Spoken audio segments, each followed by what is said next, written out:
unang-una na yung kabataan nila. Ang mga bata po ngayon, magagalit sa akin. Ako, maraming batang magagalit siguro, pero pasensya na kayo. The person that is being offended. In my case, I have a Facebook account with 20 million followers.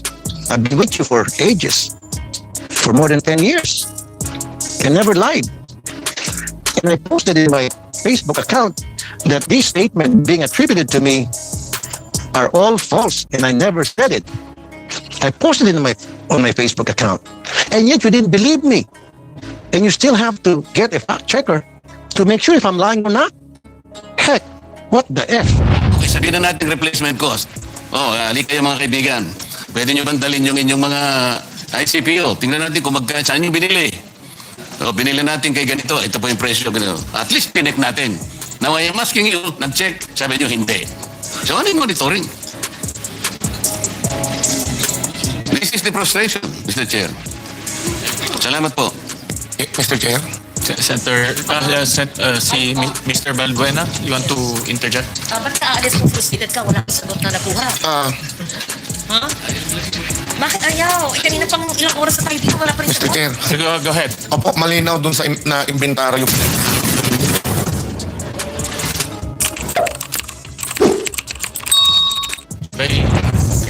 Senator. Salamat, Chair.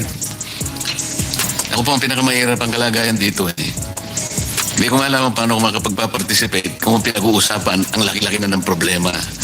Kasi sinasabi ko naman, mayroong recourse kasi kamukha nung ibinigay kong mga slides. Kung paniniwalaan po ninyo yung mga data na yun, wala tayong pinag-uusapan ngayon eh. Yun ang problema eh. Ang isa pong irony, Mr. Chair, yung binanggit ng aking kumare, yung replacement cost. Okay? So gusto kong balikan yun. I want to belabor that kasi yung pong nakaraang hearing natin last Tuesday, maliwanag po na sabi ninyo, DOE, meron tayong 46 days for diesel at that time. Tuesday po ito. Sa kerosene naman, meron tayong 53 days. Ang pinag-uusapan natin doon, after 15 days, mula nung sabihin ng Pangulo na meron tayong 50 to 60 days inventory, biglang pumalo sa 110 pesos per liter. Ngayon, sabi nyo kanina, meron kayong monitoring function under RA 8479. Pwede rin yung gamitin yung EO 839. Meron kayong pwedeng gawin na mag-issue ng show cause order. Ano po yung una nyong ginawa? Tinanong nyo ba kung anong basis ng 110? Yan po yung gusto kong balikan eh. O bigla na lang kayong naniwala, hindi kayo nag-validate. Dati po nilang inventaryo yun eh. Paano po magiging 110 from 55? So, kung ginamit po ninyo yung tungkulin nyo under the law, like yung nagmo-monitor, ni-screen ninyo lahat. Did you ask them to present, for example, documents na to validate na kailangan 110 na per liter? Kinuha nyo ba yung mga dokumento sa kanila na bumili na ba on the replacement cost ang basis? Paano po nangyari yun? Inventaryo po ang pinag-uusapan natin. Wala naman eh. Ang problema kasi sa replacement cost kasi, Mr. Chair, kahit na wala pa yung ibibili nila sa susunod na kanilang pagbili, dapat nandun na yung cost na dinidictate ng Argus at saka ng maps. Kaya yung problema eh. Ito pong replacement cost, Mr. Chair, konektado po doon sa sinasabi nating rackets and feathers irony. Ano po ibig sabihin nun? Ito pong rackets and feathers irony focuses on the asymmetry of pricing.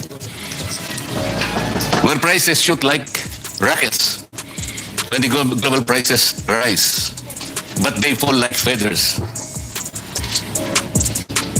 when they drop. Ganun po eh. Sino po yung tinatamaan, di ba? Yung tamang bayan. Can you explain that? Paano po naging 110 nang hindi nyo man lang nababalidate?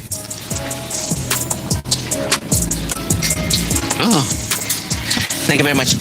I mentioned to the director of the Oil Industry Management Bureau is to submit how the OIM does its monitoring. But to answer it precisely, we can... Hindi po, after 2 weeks, naging 110. So did you confirm that? Did you validate that na talagang bumili sila at 110 pesos per liter? O ginamit pa lang nila yung kanilang inventory? Because at that time, meron pa silang 46 days for diesel and 53 days for gasoline. Mr. Chair, because we always have the cyclic differential cost May hirap nga dyan sa pagka dyan ka tumira. Ganito sinasabi ko, meron pa silang inventaryo. You take note, 46 days pa. Last hearing ito eh. Ibig sabihin, andun pa yung binili nila sa dating presyo. Kaya yung after 2 weeks, bigla nilang sumirit. Sabi nga nila. 110. Na ngayon, nag-a-average na ng 126. Paano nyo minonitor? Paano nyo binalidate na totoo yun? Samantalang ang ginagamit pa nila ay inventaryo pa nila na binili doon sa dating presyo. Mr. Chair, because basically it's like saying that the diesel we consume is around 33 million liters per day. So mga 7 days po yan. At pag yan ho ang nabenta, they always... After 2 weeks ba? Naubos na yung kagad inventory? 45? Yung dumadating pagka next week. Hindi, teka mo, ang puntahan muna natin yung inventaryo nila. After 2 weeks ba naubos ang inventaryo? Is that the assumption of DOE? No, it's around 7 days. Binasi 110. That is the question. So, Mr. Chair, because they have to replenish again the 7 days. Yusek, hindi ka director. After 2 weeks, nandun pa yung inventaryo. Yes, okay. Pero after 2 weeks, 110 na nga ang ginamit eh. So inventory pa rin ang ginamit. How did you justify that?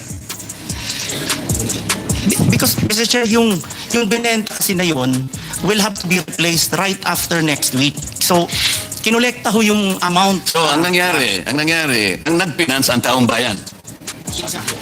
Sasabihin mo, hindi yung... That's the way... Ulitin mo, sinabi mo. So, hindi, ulitin mo yung sinabi mo. Yes, it's really... Hindi, exactly. It's passed on to... Yan na nga eh. Paano yung mga shareholders nila? Hindi sila gumagalaw? Ang taong bayan ang nagkakapitalize sa atin?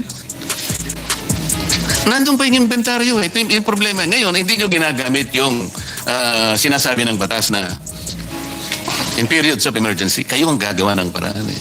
As a matter of fact, pwede nyo i-take over eh. Hindi naman yun ang sinasuggest ng committee ito eh. We're all finding solutions to this. Pero itong mga questions nito, kasimple lang, hindi nyo man kaya sagutin. Mr. Chair, we would like to clarify that we're not here to dispute the business models of our oil companies. As a matter of fact, we're thankful for their sacrifices for this country. Kaya lang, it would appear that the business models are no longer responding to the crisis kung paniniwalaan natin yung nabanggit ninyong problema kinakarap natin. But until unless we're able validate yung data na pinreset ko kanina, we're almost 4 hours now since 10 o'clock in the morning. Pwede nga yung vessel to tank eh. Ganito nyo siguro, Panamax vessel. Ang ano niyan siguro is about 100,000 metric tons per container. O wala mo nagbabalidate po, Mr. Chair. Para sana uwi na lang ako. If you prove me wrong, halimbawa, mali yung nakuha kong information, so magsosorry na lang ako, Mr. Chair. Pwede naman ako mag-sorry kung mali eh. Hindi na, habulin ko na lang yung tao ko, yung kaibigan ko na nagsabi sa akin ng gano'n. Bakit mo sinabi ito? Mali pala. Kasi gusto ko lang makatulong talaga eh. I wanted to be wrong kung mali talaga. But you have to prove me wrong. Government to government, hindi nga dapat mangyari yung pumunta nga.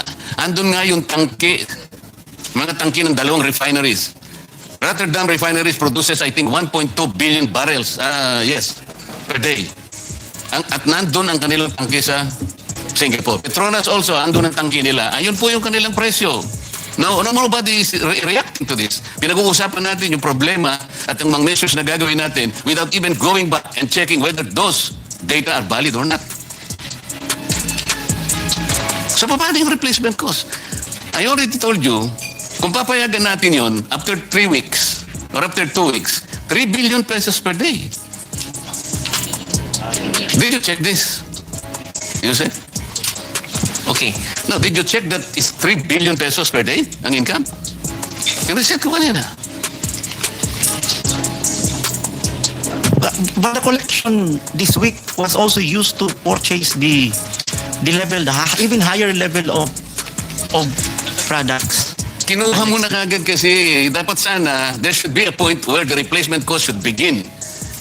Saan ba magsisimula? The inventory should end where the replacement cost should begin. Ang nangyayari, ito nga, Binili nyo na kagad ang taong bayan, 110 kagad, 2 weeks, nandun pa ang binenta ninyo, sarili nyong inventaryo. So, it is the public, it is the poor public. Ayan, si Mr. Boss, ano ang pangalan mo? Si Mr. Balbuena kanina pa naglulupasay. So, Mr. Chair. Mr. Chair. Mr. Chair, we're not saying that that is right in the business the way it's but now you're not regulated. answering my question, Director. Sagutin mo muna eh. Is the 3 billion pesos per day? 1 month lang ito eh. So per day ito, 3 billion. Yes, Mr. Chair. If the perspective, because it's a matter of perspective, if the perspective is to ensure that the 7 days used up this week will be replaced by next week immediately, then the oil company has to collect that level of collection to be able to purchase the 7 days replacement. So we can always go back to the 45 to 50 days supply. But if the perspective, again, if the perspective is you want to use up the 53 before you replace it, and that is very dangerous, then I think we can exhaust the 53 at that lower price. But the problem is if they're gone and the collection is very low, you can no longer replace the 53 days. So it's really that's how they're explaining also on Caltex was also explaining that the same way. But We're not saying- you're proceeding from the wrong premise. Ang sinasabi ko mula pa, yung pinag-uusapan ninyo yung maps and indicators coming from the Argus. Okay? Yun ang basis ng replacement cost. Okay? Ito yung spot market ninyo, itong trading floor ninyo. Ang sinasabi ko, after 2 weeks pa lang, and considering na meron pa kayong 46 days and 53 days for diesel and gasoline respectively, kumulit na ng 3 billion. Kumita na ng 3 billion pesos per day, which was bankrolled by the people themselves. This is the irony. Ngayon, ano yung role ninyo in the period of emergency and national interest is involved already? Ba't pinag-uusapan pa natin replacement cost na kagad? Ito muna ang sagutin ninyo. Is it reasonable? Is this reasonable in 2 weeks' time? Mr. Chair, again, it's a matter of perspective. When the law says that we may direct the operation, we have to be mindful of again, on price, we have to be mindful of allowing the oil company to be able to replace it on a weekly basis. Isara natin ang argumento. Did you check the oil companies? Kinuha niyo yung document? Kanino nila binili? Makikita niyo ba kung magkano binili? Did you check that? Have you done that? Not in that Paano mo sasabihin ngayon? Katungkulan nyo nga yun eh. If you're screening, if you're monitoring, okay, sabihin na natin replacement cost. Ali kayo mga kaibigan.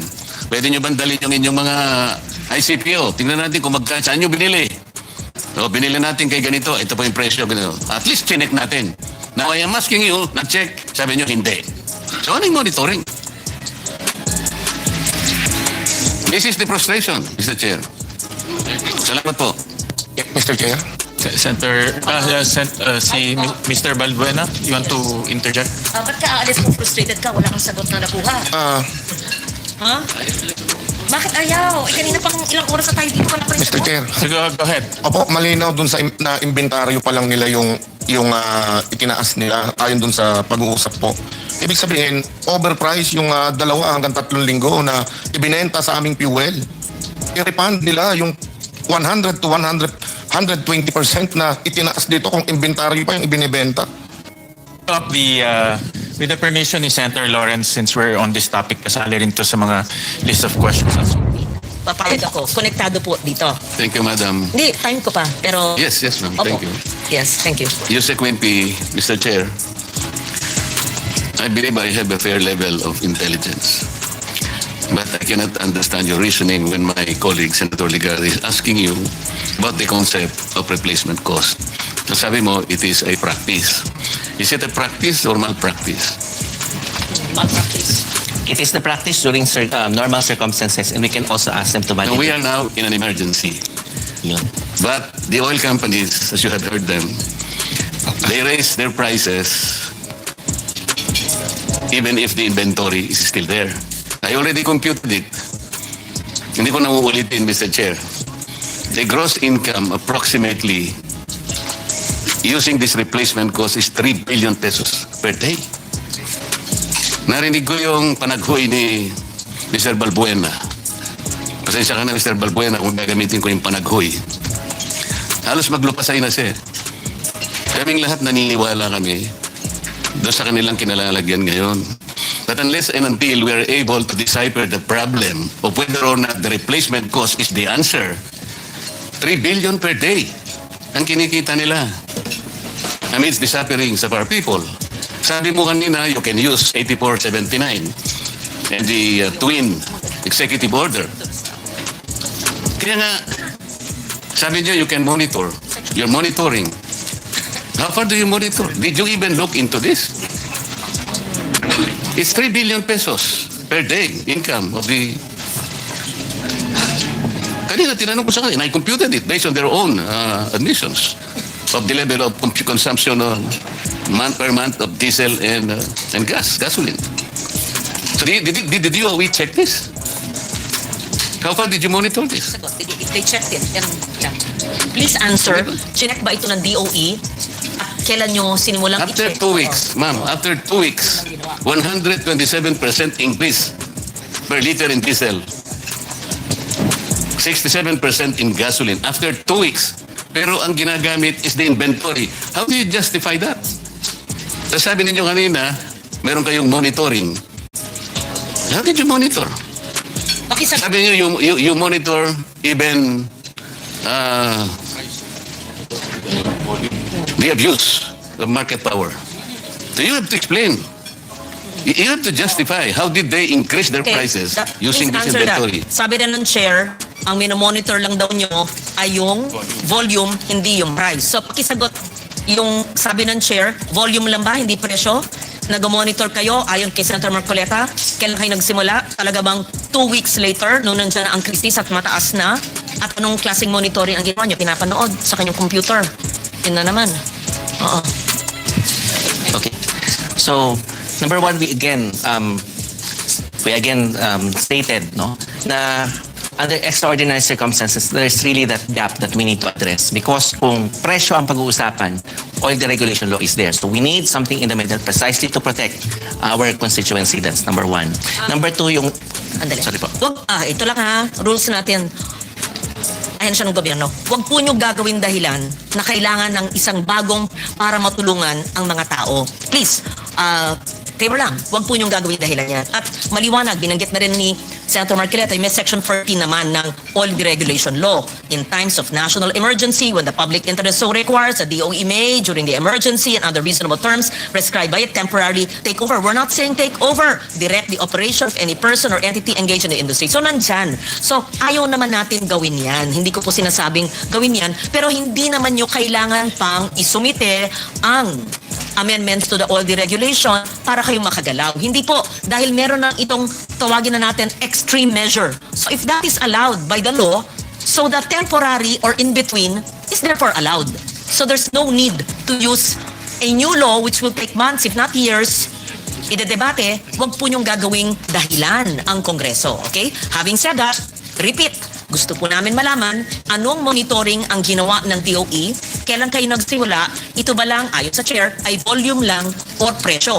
At kung na-monitor nyo yung presyo, anong klaseng koordinasyon o kinonvene nyo lahat ng consumer groups, transport sector, manibela, etc., producers, retailers, etc. Pakipaliwanag po. Thank you. So, laying the premise na number two, paano po natin siya monitor? No? That's why we mentioned that even if nandun siya sa oil deregulation law and meron tayong section 14E, what we are utilizing is the certificate of compliance na pinapatupad ng ating mga oil companies. And these certificates of compliance have conditions na nandoon. Yung po, doon po sinasabi natin, why do we have the COC? Kasi mayroong responsibilidad ang ating mga nagbibento ng petroleum products na mas mataas po, hindi po siya ordinaryong binibenta. So the certificate of compliance is what we used when we went to the ground for them to mention. Even if meron tayong problem sa price na gray area, sabihin na lang natin, we all told them under the show cause order, bakit ganito kataas ang inyong siningil. So yun po yung number one. And they have... Salamat sa inyong tugon. Kailan po nangyari ang number 1 na yan? February 28 nangyari yung surprise attack. February 28, no? Yeah. Kailan po ginawa ng DOE at ilang pulong na po? Ayan. Ilang pulong na po? Isang buwan na, ha? Kailan po nagsimula? So yung 2 mention... weeks later or immediately? Kailan po? Okay. So When this was all ongoing, ang monitoring po ng Department of Energy, Oil Industry Management Bureau headed by Director Abad, is every day on the prices. And then, monitor, madali mag-monitor sa telepono, sa kwarto. Kasi papasok kayo, di ba sabi nyo, once a week lang kayo pumapasok na face-to-face. O sige, yan ang decision nyo. Sa buong gobyerno, ha, ang Department of Energy, sa inyo nang galing yon, I work from home, pero once a week kayo pumapasok sa tanggapan. Okay? So, once a week lang daw. Di ba yun ang hearing natin? Minsan lang, hindi si Wimpy everyday daw. Okay, masipag yan. Once a week, isang beses lang pumapasok. Sabi nila, kasi yun ang formula nila sa work from home. Sa inyo nang galing yan, hindi sa akin. Natuklasan ko nung hearing. Okay, so sa inyong once a week na work from home, once a week na work face-to-face at yung ibang work from home, mula nung February 28 po pumutok yung gera, kailan po yung inyong koordinasyon sa lahat po ng mga ahensya at pribadong sektor? okay, so nung nangyari na po yun, yung gera, ang minention ko also in the last hearing po is naghati po kami ng mga trabaho. Sa akin na po napunta yung pagko-coordinate sa ground tulad ng DILG, PNP. So, yun po yung messaging natin nung March 4, binanggit ko at 8:06, we already coordinate ng gabi po. We coordinated with Secretary Remulla and spoke to Yusek Iringan at 8:22 p.m. Yung DILG staff po, March 5, 7:10 a.m., we asked them to organize a meeting with the local chief executives on how we can provide the necessary coordination and monitoring, considering na 1,000 lang po yung mga trabahador ng Department of Energy. It's around 1,000 to 1,200 po.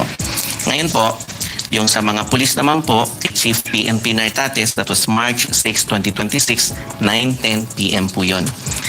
The Director for Operations, na-contact ko po kasi kami muna ni Chief ang nag-exchange ng text messages. March 7, 11 a.m. Yun na po yung kay Director Peñones.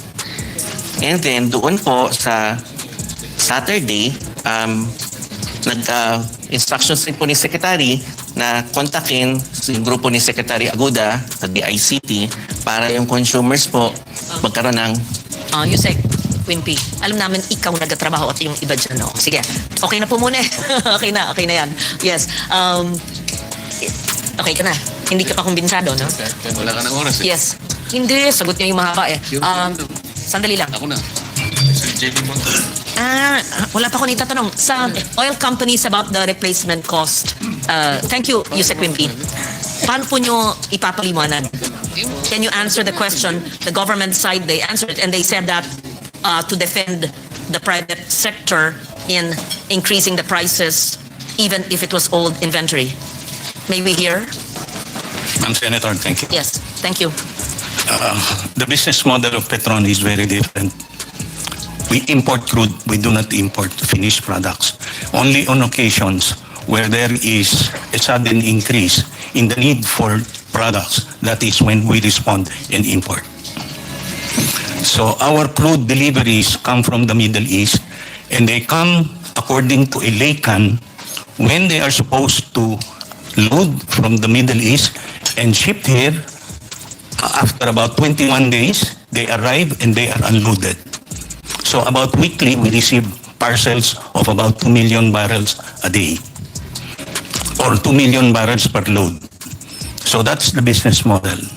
Now, as far as pricing is concerned, whatever is the pricing in the market, we have to compete. Because our dealers will not be able to sell if their prices are above the prices of competition. And so we need to position ourselves to be able to sell the products. We are mindful of the requirements of our dealers so that they have a payback for whatever investment they have put into a service station. So that is the model. Thank you, ma'am. If I may, likewise, I think this replacement costing is the standard practice for all commodity products around the world for 100 years. And there is a reason of doing that. We may imagine if we are the gold seller. We bought the gold last week at $100. Today the gold is $150. What will happen if I sell it at 100? Everyone will come and buy from me. That will generate the peak demand. So the supply or the inventory will be short. Next, if I buy at 100 today, next week is $100. Can I sell at 100? I cannot. Come back to the first scenario. If I sell at 100, which is the acquisition cost of last week, will I have the cash flow to buy the inventory in order to continue the business? I may not. So this is the principle or the practice of all commodity products around the world. This discussion is happening in all markets. There is, what I can say, this is the practice that all markets are doing. And in the case that there is any market try to deviate from that, that may create the imbalance of the supply chain for the whole world. Thank you. Thank you for those answers. I'll just ask on round two. Thank you, Mr. Chair. Thank you. We appreciate your candor and your honesty, but my seatmate is still not content with the answers. But thank you. Yeah, I also have the same observations, and I'll propound my questions later on. So we'll recognize Senator J. Garcia. Thank you, Mr. Chair. Good afternoon. Anyway, the DOE probably can answer this, or any from the economic team. The President has already declared a state of national energy emergency under Executive Order number 110 under the oil deregulation law. It states that in times of national emergency, when the public interest so requires, the DOE during the emergency and under reasonable terms prescribed by it, temporarily take over or direct the operation of any person or entity engaged in the industry, Section 14E. So my question, Mr. Chair, is may I ask what is the course of action of DOE with respect to exercising its power under the law? So even before the declaration of the emergency, we were already using the principles of the second, the lighter, kasi or po siya, di ba? Yung isa, take over, yung isa, or direct the operation. So nandun po tayo sa gitna, yung direct the operation. Kasi ang ginagamit po natin dyan is the police power, and it's not more on eminent domain. So doon po sa police power na tinabanggit natin, we looked for other legal principles and basis kung paano po ma-address yung objective. The objective is to keep gasoline stations on and make sure that the supply is available and it can be affordable. Yun po yung second issue. So doon po sa certificate of compliance, nandun po yung mga conditions that nandoon din na pwede kaming magpadala ng show cause order sa kanila if we see any violation under the certificate of compliance. And yung certificate of compliance, when I explain this po doon sa ating mga local chief executives, parang kapareho po siya ng business permit po. Ganun po siya. So, yun din po yung ginagamit kong legal basis for the local chief executives. Kasi sa DOE, COC, sa kanila, pwedeng business permit. Pagkausap ko naman po yung mga police, ang gagamitin naman po nila, halimbawa, nagtanong sa atin, ano yung pwedeng gawin pag naglagay sa container na hindi safe. Fire code po yung ginagamit nila. Putting hazardous materials in unsafe containers. So we are exercising different laws, but we have the same objective. It is to show presence on the ground that government is there.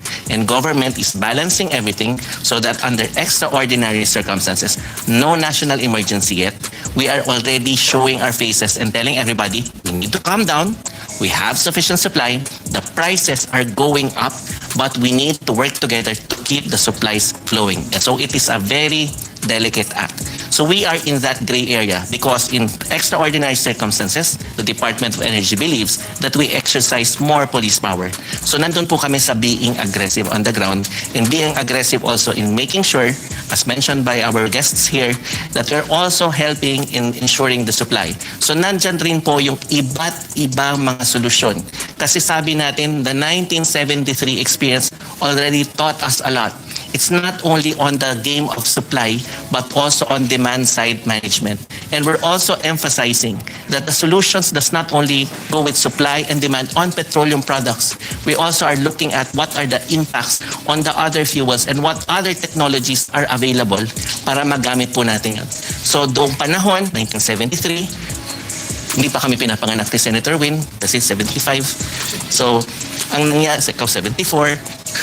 So, noon po, hindi available masyado yung tinatawag natin mga induction cooking for LPG. Hindi rin po masyadong available yung electric vehicle. So, what are we saying? Why are we mentioning this? Because yung merkado, para matanggal yung worry natin ng konti. Of course, it's uncertain. It's worrisome, but there are solutions. So, sinasabi po natin, yung market will adjust. In what way? Pag tumataas po kasi yung presyo at walang subsidy from the government, normally, sabihin natin walang, hindi subsidy, walang taxes, tanggalin natin taxes, tanggalin natin subsidy. Halimbawa, yun lang yung presyo para patas lahat. Pag nagmamahal yung presyo, umiiba yung behavior. Yung usually gumagamit ng tricycle papunta sa 1 kilometrong pupuntahan, naglalakad or nagbibisikleta. Or nagkakaroon ng ibang mode. Yun po yung diversion or... So, yan po nangyayari sa buong mundo. So, halimbawa po, sabihin ng na-mention kanina, China. Nagsabi ng China, nag-hold temporarily ng kanilang pagbibitaw ng supply. Ano naman ang naging behavior sa China? Marami silang electric vehicle doon. So magbabawas din ng demand doon. But it takes time for the market to adjust. Doon naman po sa supply, kung demand po yun. So magsasabihin naman China, bukas na naman kami. Sabihin naman natin yung sa supply, hindi lang naman po kasi galing sa Middle East yung ating supply. As mentioned, 16% galing Strait of Hormuz, etc. So, nag-a-adjust din po yung ibang pwedeng magbigay ng supply na dadagdagan nila yon. Of course, gusto natin makalaya yung mga na-hostage doon na na-hostage yung buong mundo. But yung pagka-hostage ng buong mundo, hindi pareho noon sa ngayon dahil may teknolohiya tayo. And kung mag-spin off siya sa power, nandun rin po yung mukha ng pamahalaan para masiguro na we ensure supply and price is addressed. Yun po yung tinatawag nating game plan. Although it's not perfect, that's why we really appreciate, protect, we really appreciate the coordinations ongoing. We can still improve as we go along. It's really a matter of getting the right data. That's why we emphasize, if you get a show cause order, please give us the right data because what we want to build here is trust and confidence and fairness. No favoritism, no hoarding because we have sufficient supply. Even if sabihin natin hanggang April lang yan, hanggang May, puno na nga yung tangke. Almost puno yung, hindi naman puno, I mean, nandun tayo sa storage capacity, malapit siya dun. It's for gasoline and diesel. Ang sinasabi natin, we're uncertain kung ano yung mangyayari sa next orders natin. So we help each other there. At the same time, the global market po is adjusting po. Yun lang po yung pwede nating maisumiti sa ngayon po. Yes, thank you, Yusek Montebella. Pero ang tanong ko lang kasi, Mr. Chair, ano po yung epekto doon na pagkakadeklara ng State of National Energy Emergency na the passage of EO 110 declaring, kung ang DOE, parang nabanggit nyo po kasi, parang it's you're exercising the same measures, no? Prior to the declaration, kasi State of National Emergency tayo yun, crisis. So what are the extraordinary powers now that can be exercised the President to deal with the present situation? Yun po yung gusto ko malaman. For example, does the President now have the power to dictate on temporary ceilings or control of the retail price of fuel? Ito yung concern ni Senator Marculeta, Senator Legarda. So what can be immediately be implemented under a state of national energy emergency? Yun lang, siguro yung, what's the difference? Kasi nabanggit nyo kanina, I think it's the proper, yun po yung talagang trabaho ng DOE, no? Procedures, to make sure that everything is done right, monitoring, pero yung what we need to know, yung mga kababayan natin, kung ano yung extraordinary powers that can be exercised now by the President and the agencies. Okay po. So yung ginagawa po namin, tama po yung nabanggit ni Senator Gatchalian, the chair earlier. No? It's now more of agencies more coordinated and working together. And that is the uplift that's organized by the executive. That's after the crisis committee has been formed. No? Meron na tayong uplift. Wow, we should be acting with urgency already. So when is the first meeting of the committee? As I believe it's scheduled tentatively Tuesday or Wednesday as I was informed by Director Abad po. Well, we were talking earlier, nag-uusap kami sa Gatchalian kasi po kami po yung dating mga local government officials that in times of emergency or calamity, we should have acted, we act right away. In this case, we should have acted yesterday. Di ba? Sabi, we cannot wait anymore. No? Mamaya may papakita akong video about the current situation ng ating mga tao on the ground. I know that Yusek Montebella, just like me, we are a rider. Nagra-ride, you ride to work. No? Although we are not, sabi natin hindi tayo poor, but we also experience the same situation. Alam natin yung init. Alam natin yung maulunan. Alam natin yung matraffic na yung lahat ng init, yung buga na usok, nararamdaman natin yan. So, sana nga lang kung lahat ng mga ahensya ng gobyerno, ng heads, tulad mo, nararamdaman yung nararamdaman ng na-experience ng ordinary tao. No? We are grounded, no? Swerte tayo, no? As a rider, alam po natin. Yan po, kung titignan niyo po yung pictures, no? Yesterday sa Commonwealth, meron pang iba yan, with the lack of transportation, kasi iba nga ayaw na bumiyahe dahil sa taas ng diesel. Iba-ibang may there are other similar images, no? Na ganito. Sabi nga, Mr. Chair, tayo pong mga nasa opisina, tayo pong nasa mga ahensya, maaring pwede tayo mag-antay, pwede tayo magtiis, pero itong mga tao, ilagay po natin ang lugar natin sa kanila. Tignan nyo po yung araw-araw na dinadanas sila paghihirap. They cannot wait. That's why yun nga, we have to act with urgency. Pasensya na po, I'm not hitting the administration, kakampi ho tayo, especially in times of crisis. Kaya lang napansin ko, yung sense of urgency parang kulang sa ibang heads ng ating agencies, no? So sana magbago yung kanilang mindset with that. So siguro tanong ko na lang, Mr. Chair, kasama po ba dito yung pagtataas ng minimum required national fuel inventory? Kasi the way I understand ngayon, 15 days. But we are already in crisis. We have to make sure that we have enough fuel buffer stock. We were not even sure kung how long this will last. Dapat siguro ang treatment natin dito, Mr. Chair, just like COVID times, that there was uncertainty, we did not know until when, until what extent, yung epekto ng crisis. So, kasama ba dito, dapat yung pag-increase ng yung minimum required national inventory, kasi 15 days, no? I think now, dapat nasa 60 days or even more. Thank you very much for bringing that up, Senator JV, no? Yung minimum inventory requirement po nga, wala po yun sa batas. In-impose lang po talaga yun ng Department of Energy. Kasi ang nakalagay lang po, the DOE shall maintain a periodic schedule of present and future total industry inventory. Yun po yung weakness also, and you have hit it on the nail, on the head, hit the nail on the head. When you mentioned the MIR that it should be there, it was not there actually po. Kailangan nga po talaga meron siya. At pangalawa, we have to also mention, no, the 15 days, what we have is times 3 of the minimum. Siguro follow up lang, Yusek, probably can answer. Hindi ho ba dapat, based on the 1973 experience, na nagkaroon tayo kahit paano, no? That time, I can remember there is, nagkaroon ng coupon, no? O dumalit pa ako nun, 3 years old yata ako nun. Naalala ko nun, may rationing nun, may coupons because of the oil crisis. Kumbaga, kinokontrol din yung gamit. No, yung paggamit, hindi lang yung supply but also the disposal of yung ating petroleum.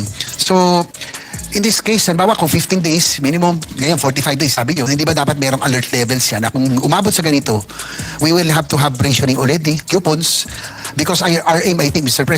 Chair, is to conserve whatever resources or petroleum we have and hope for the best na talaga magkaroon ng resolution itong crisis. Wala sa control natin yan.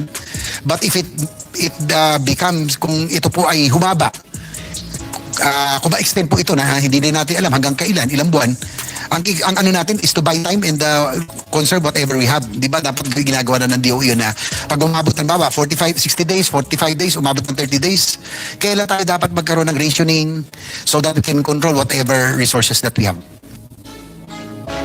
So we totally agree, Senator JV. No, actually, I'm trying to look for the page in the book of Minister Velasco because we are looking at the 1973 experience, and they have a rule of thumb. No, at that time, according to Minister Velasco on page 19, confronting the oil crisis on Trailblazing by Geronimo Velasco, when crude oil prices jumped from $3 to $11 per barrel on January 1, 1974. Kung kayo po ay pumapayag o hindi. Kapag hindi po, oo, meron lang po kayong ilang minuto para magpaliwanag. Tulog ko po sa inyo kung ano yung nawawala sa mga bata kapag masyado na sila sa social media. Unang-una na yung kabataan nila. Ang mga bata po ngayon, sad to say, kung kayo magagalit sa akin, maraming bata magagalit siguro, pero pasensya na kayo. You are weak. Why do you have to have fact checkers? Why don't you believe the person that is being offended? In my case, I have a Facebook account with 20 million followers. I've been with you for ages, for more than 10 years. I never lied. And I posted in my Facebook account that this statement being attributed to me are all false and I never said it. I posted it on my Facebook account. And yet you didn't believe me. And you still have to get a fact checker to make sure if I'm lying or not. Heck, what the F? Okay, sabihin na natin replacement cost. Ali kayo mga kaibigan. Pwede nyo bandalin yung inyong mga ICPO. Tingnan natin kung saan nyo binili. Binili natin kay ganito. Ito po yung presyo. Ganito. At least chinek natin. Now I am asking you, nag-check. Sabi nyo, hindi. So ano yung monitoring? This is the frustration, Mr. Chair. Salamat po. Mr. Chair? Senator, si Mr. Balbuena, you want to interject? Ba't ka aalis kung frustrated ka? Wala kang sagot na nakuha. Ha? Bakit ayaw? Kanina pang ilang oras na tayo dito, wala pa rin Mr. sagot. Chair. So go ahead. Opo, malinaw dun sa na inventaryo.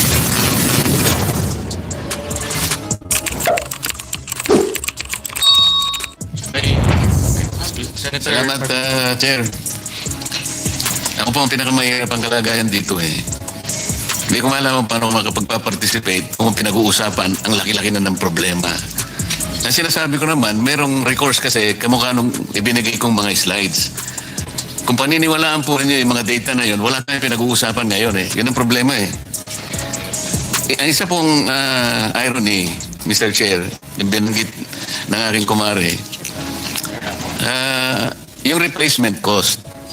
Okay? So, gusto kong balikan yun. I want to belabor that kasi yung pong nakaraang hearing natin last Tuesday, maliwanag po na sabi ninyo, DOE, meron tayong 46 days for diesel at that time. Tuesday po ito. Sa kerosene naman, meron tayong 53 days. Ang pinag-uusapan natin doon, after 15 days, mula nung sabihin ng Pangulo na meron tayong 50 to 60 days inventory, biglang pumalo sa 110 pesos per liter. Ngayon, sabi nyo kanina, meron kayong monitoring function under RA 8479. Pwede rin yung gamitin yung EO 839. Meron kayong pwedeng gawin na mag-issue ng show cause order. Ano po yung una nyong ginawa? Tinanong nyo ba kung anong basis ng 110? Yan po yung gusto kong balikan eh. O bigla na lang kayong naniwala, hindi kayo nag-validate. Dati po nilang inventaryo yun eh. Paano po magiging 110 from 55? So kung ginamit po ninyo yung tungkulin nyo under the law, like kayo nagmo-monitor, ini-screen ninyo lahat. Did you ask them to present, for example, documents na to validate na kailangan 110 na per liter? Kinuha nyo ba yung mga dokumento sa kanila na bumili na ba on the replacement cost ang basis? Paano po nangyari yun? Inventaryo po ang pinag-uusapan natin.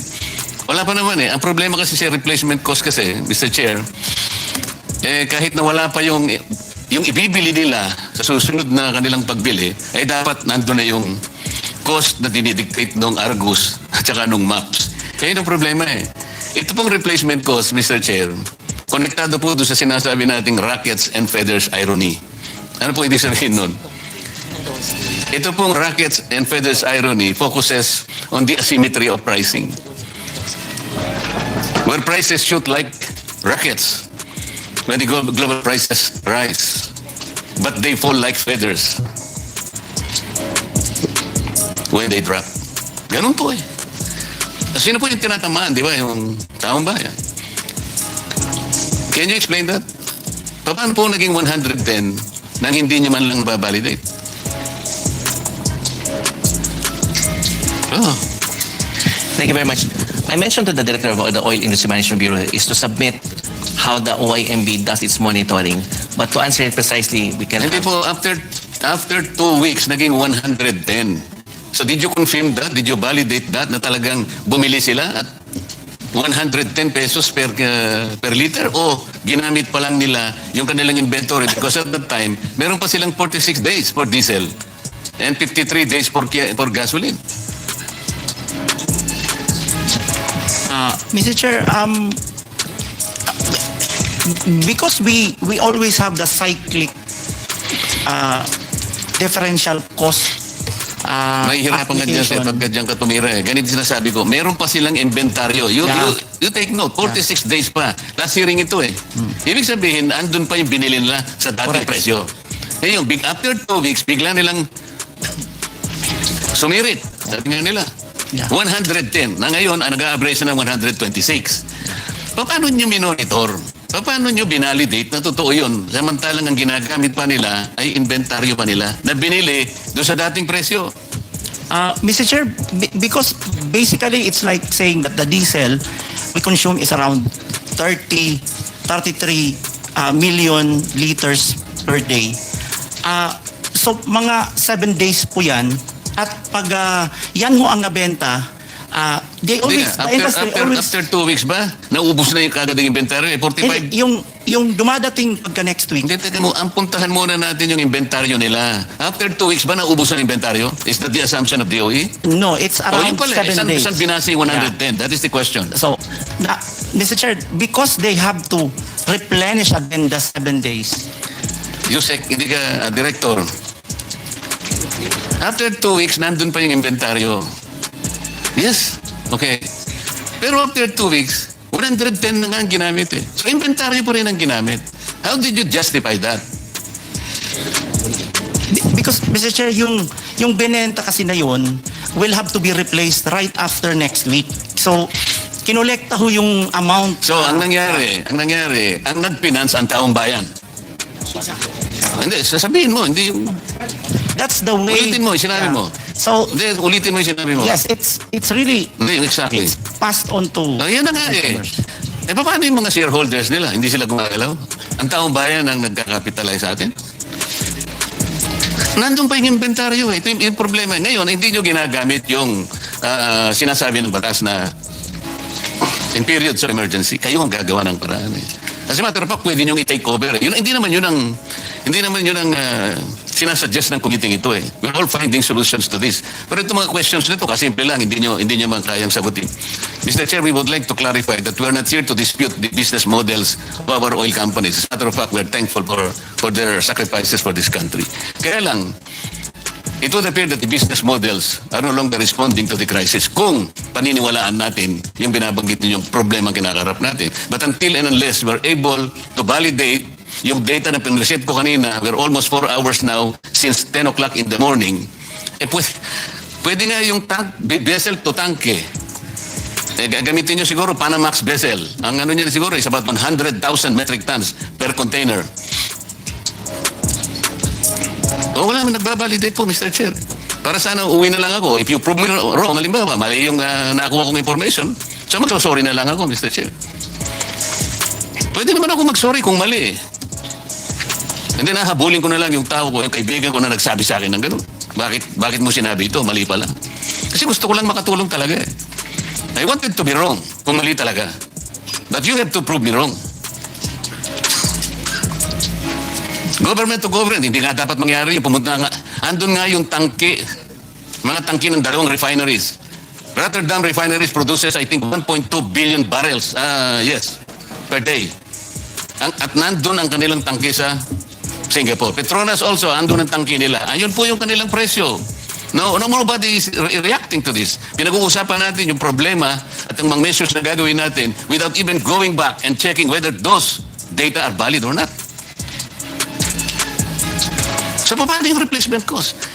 I already told you, kung papayagan natin yun, after 3 weeks, or after 2 weeks, 3 billion pesos per day. Did you check this? You said? Okay. No, did you check that it's 3 billion pesos per day ang income? Yung reset ko kanina. But the collection this week was also used to purchase the level, the even higher level of products. Kinuha mo na kagad kasi dapat sana there should be a point where the replacement cost should begin. Saan pa magsisimula?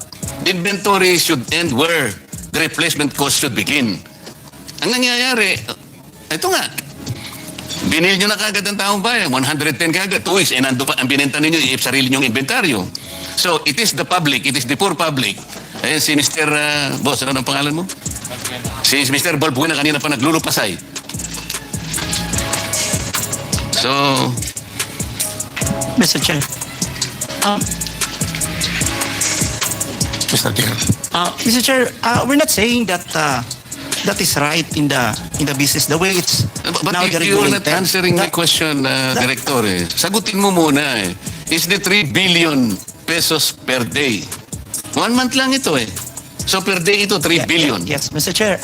If the perspective, because it's a matter of perspective, if the perspective is to ensure that the 7 days used up this week will be replaced by next week immediately, then the oil company has to collect that level of collection to be able to purchase the 7 days replacement. So we can always go back to the 45 to 50 days supply. But if the perspective, again, if the perspective is you want to use up the 53 before you replace it, and that is very dangerous, then I think we can exhaust the 53 at that lower price. But the problem is if they're gone and collection is very low, you can no longer replace the 53 days. So it's really that's how they're explaining also on Caltex was also explaining that in the same way. But We're not saying- you're proceeding from the wrong premise. Ang sinasabi ko mula pa, yung pinag-uusapan ninyo yung maps and indicators coming from the Argus. Okay? Yun ang basis ng replacement cost. Okay? Ito yung spot market ninyo, itong trading floor ninyo. Ang sinasabi ko, after 2 weeks pa lang, and considering na meron pa kayong 46 days and 53 days for diesel and gasoline respectively, kumulekta na ng 3 billion. Kumita na ng 3 billion pesos per day, which was bankrolled by the people themselves. This is the irony. Ngayon, ano yung role ninyo in the period of emergency and national interest is involved already? Ba't ang pinag-uusapan pa natin replacement cost na kagad? Ito muna ang sagutin ninyo. Is it reasonable? Is this reasonable in 2 weeks' time? Mr. Chair, again, it's a matter of perspective. When the law says that we may direct the operation, we have to be mindful of again, on price, we have to be mindful of allowing the oil company to be able to replace it on a weekly basis. Okay. Isara natin ang argumento. Did you check the oil companies? Kinuha niyo yung document? Kanino nila binili? Makikita niyo ba kung magkano binili? Did you check that? Have you done that? Not in that... paano mo sasabihin niya yun? Katungkulan nyo nga yun eh. If you are screening, if you are monitoring, okay, sabihin na natin replacement cost. Halika kayo mga kaibigan. Pwede nyo bandalin yung inyong mga ICPO. Tingnan natin kung magkano, saan nyo binili. Binili natin kay ganito. Ito po yung presyo. Ganito. At least chinek natin. Now I am asking you, nag-check, sabi nyo hindi. So ano yung monitoring? This is the frustration, Mr. Chair. Salamat po. Mr. Chair? Senator, si Mr. Balbuena, you want to interject? Ba't ka aalis mo frustrated ka? Wala kang sagot na nakuha. Ha? Bakit ayaw? Kanina pang ilang oras na tayo dito, wala pa rin Mr. sagot. Chair? So go ahead. Opo, malinaw dun sa na inventaryo pa lang nila yung itinaas nila ayon dun sa pag-uusap po. Ibig sabihin, overprice yung 2 hanggang 3 linggo na ibinenta sa aming fuel. I-refund nila yung 100 to 120% na itinaas dito kung inventaryo pa yung ibinibenta. With the permission ni Senator Lawrence, since we're on this topic, kasali rin to sa mga list of questions. Papayag ako. Konektado po dito. Thank you, Madam. Time ko pa. Pero... Yes, ma'am. Opo. Thank you. Yes, thank you. Yusek Wimpi, Mr. Chair, I believe I have a fair level of intelligence. But I cannot understand your reasoning when my colleague, Senator Ligardi, is asking you about the concept of replacement cost. So sabi mo, it is a practice. Is it a practice or malpractice? Malpractice. It is the practice during normal circumstances, and we can also ask them to Now, validate. we are now in an emergency. Yun. But the oil companies, as you have heard them, they raise their prices even if the inventory is still there. I already computed it. Hindi ko na uulitin, Mr. Chair. The gross income approximately using this replacement cost is 3 billion pesos per day. Narinig ko yung panaghoy ni Mr. Balbuena. Kasi sa kanan, Mr. Balbuena, kung gagamitin ko yung panaghoy. Halos maglupasay na siya. Kaming lahat naniniwala kami doon sa kanilang kinalalagyan ngayon. But unless and until we are able to decipher the problem of whether or not the replacement cost is the answer, 3 billion per day ang kinikita nila amidst the sufferings of our people. Sabi mo kanina, you can use 84.79. and the twin executive order. Kaya nga, sabi niyo, you can monitor. You're monitoring. How far do you monitor? Did you even look into this? It's 3 billion pesos per day income of the... Kanina tinanong ko sa kanila, I computed it based on their own admissions of the level of consumption month per month of diesel and gasoline. So did the DOE check this? How far did you monitor this?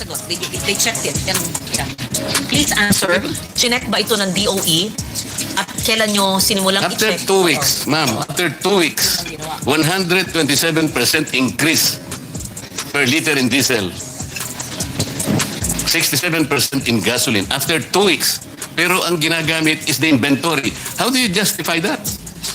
So sabi ninyo kanina, meron kayong monitoring. How did you monitor? Sabi niyo, you monitor even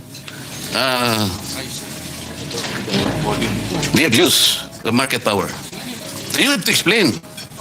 You have to justify how did they increase their prices using this inventory. Sabi rin ng chair, ang minomonitor lang daw nyo ay yung volume, hindi yung price. So pakisagot, yung sabi ng chair, volume lang ba, hindi presyo? Nag-monitor kayo ayon kay Senator Marculeta? Kailan kayo nagsimula? Talaga bang 2 weeks later, noon nandiyan na ang krisis at mataas na? At anong klaseng monitoring ang ginawa nyo? Pinapanood sa kanyang computer. Yun na naman. Oo. Okay. So, number one, we again stated, no, na under extraordinary circumstances, there's really that gap that we need to address. Because kung presyo ang pag-uusapan, oil deregulation law is there. So we need something in the middle precisely to protect our constituency. That's number one. Number two, yung... Andali. Sorry po. Ito lang ha, rules natin. Ayan siya ng gobyerno. Huwag po nyo gagawin dahilan na kailangan ng isang bagong panukulang batas o amendahan ng batas bago tayo makagalaw sa panahon ng emergency para matulungan ang mga tao. Please, favor lang, huwag po niyong gagawin dahilan yan. At maliwanag, binanggit na rin ni Senator Marculeta, may section 14 naman ng oil deregulation law. In times of national emergency, when the public interest so requires, the DOE may, during the emergency and under reasonable terms, prescribed by it, temporarily take over. We're not saying take over. Direct the operation of any person or entity engaged in the industry. So nandyan. So ayaw naman natin gawin yan. Hindi ko po sinasabing gawin yan, pero hindi naman nyo kailangan pang isumite ang amendments to the oil deregulation para kayong makagalaw. Hindi po, dahil meron ng itong tawagin na natin extreme measure. So if that is allowed by the law, so the temporary or in between is therefore allowed. So there's no need to use a new law which will take months if not years. Idedebate, wag po niyong gagawing dahilan ang Kongreso. Okay? Having said that, repeat, gusto po namin malaman anong monitoring ang ginawa ng DOE, kailan kayo nagsimula, ito ba lang ayon sa chair ay volume lang or presyo.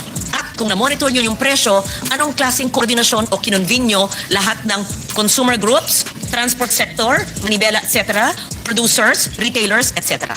Pakipaliwanag po. Thank you. So laying the premise na number two, paano po natin siya minomonitor, no? That's why we mentioned that even if nandun siya sa oil deregulation law and meron tayong section 14E, what we are utilizing is the certificate of compliance na pinapatupad ng ating mga oil companies. And these certificates of compliance have conditions na nandoon. Yung po, dun po sinasabi natin, why do we have the COC? Kasi merong responsibilidad ang ating mga nagbebento ng petroleum products na mas mataas po, hindi po siya ordinaryong binibenta. So the certificate of compliance is what we used when we went to the ground for them to mention. Even if meron tayong problem sa price na gray area, sabihin na lang natin, we all told them under the show cause order, bakit ganito kataas ang inyong siningil. So yun po yung number one. And they have... Salamat sa inyong tugon. Kailan po nangyari yung number one na yan? February 28 nangyari yung surprise attack. February 28, no? Yeah. Kailan po ginawa ng DOE? At ilang pulong na po? Ayan. Ilang pulong na po? Isang pa na? Kailan po nagsimula? So yung 2 minention... weeks later or immediately? Kailan po? Okay. So, when this was all ongoing, ang monitoring po ng Department of Energy, Oil Industry Management Bureau, headed by Director Abad, is every day on the prices. And then, monitor, madali mag-monitor sa telepono, sa kwarto. Kasi pumapasok kayo, di ba sabi nyo, once a week lang kayo pumapasok na na face-to-face. O sige, yan ang decision nyo. Sa buong gobyerno ha, ang Department of Energy, sa inyo nang galing yon, I work from home, pero once a week kayo pumapasok sa tanggapan. Okay? So, once a week lang daw. Di ba yun ang hearing natin? Minsan lang, hindi si Wimpy everyday daw. Okay, masipag yan. Once a week, isang beses lang pumapasok. Sabi nila, kasi yun ang formula nila sa work from home. Sa inyo nang galing yan, hindi sa akin. Natuklasan ko nung hearing.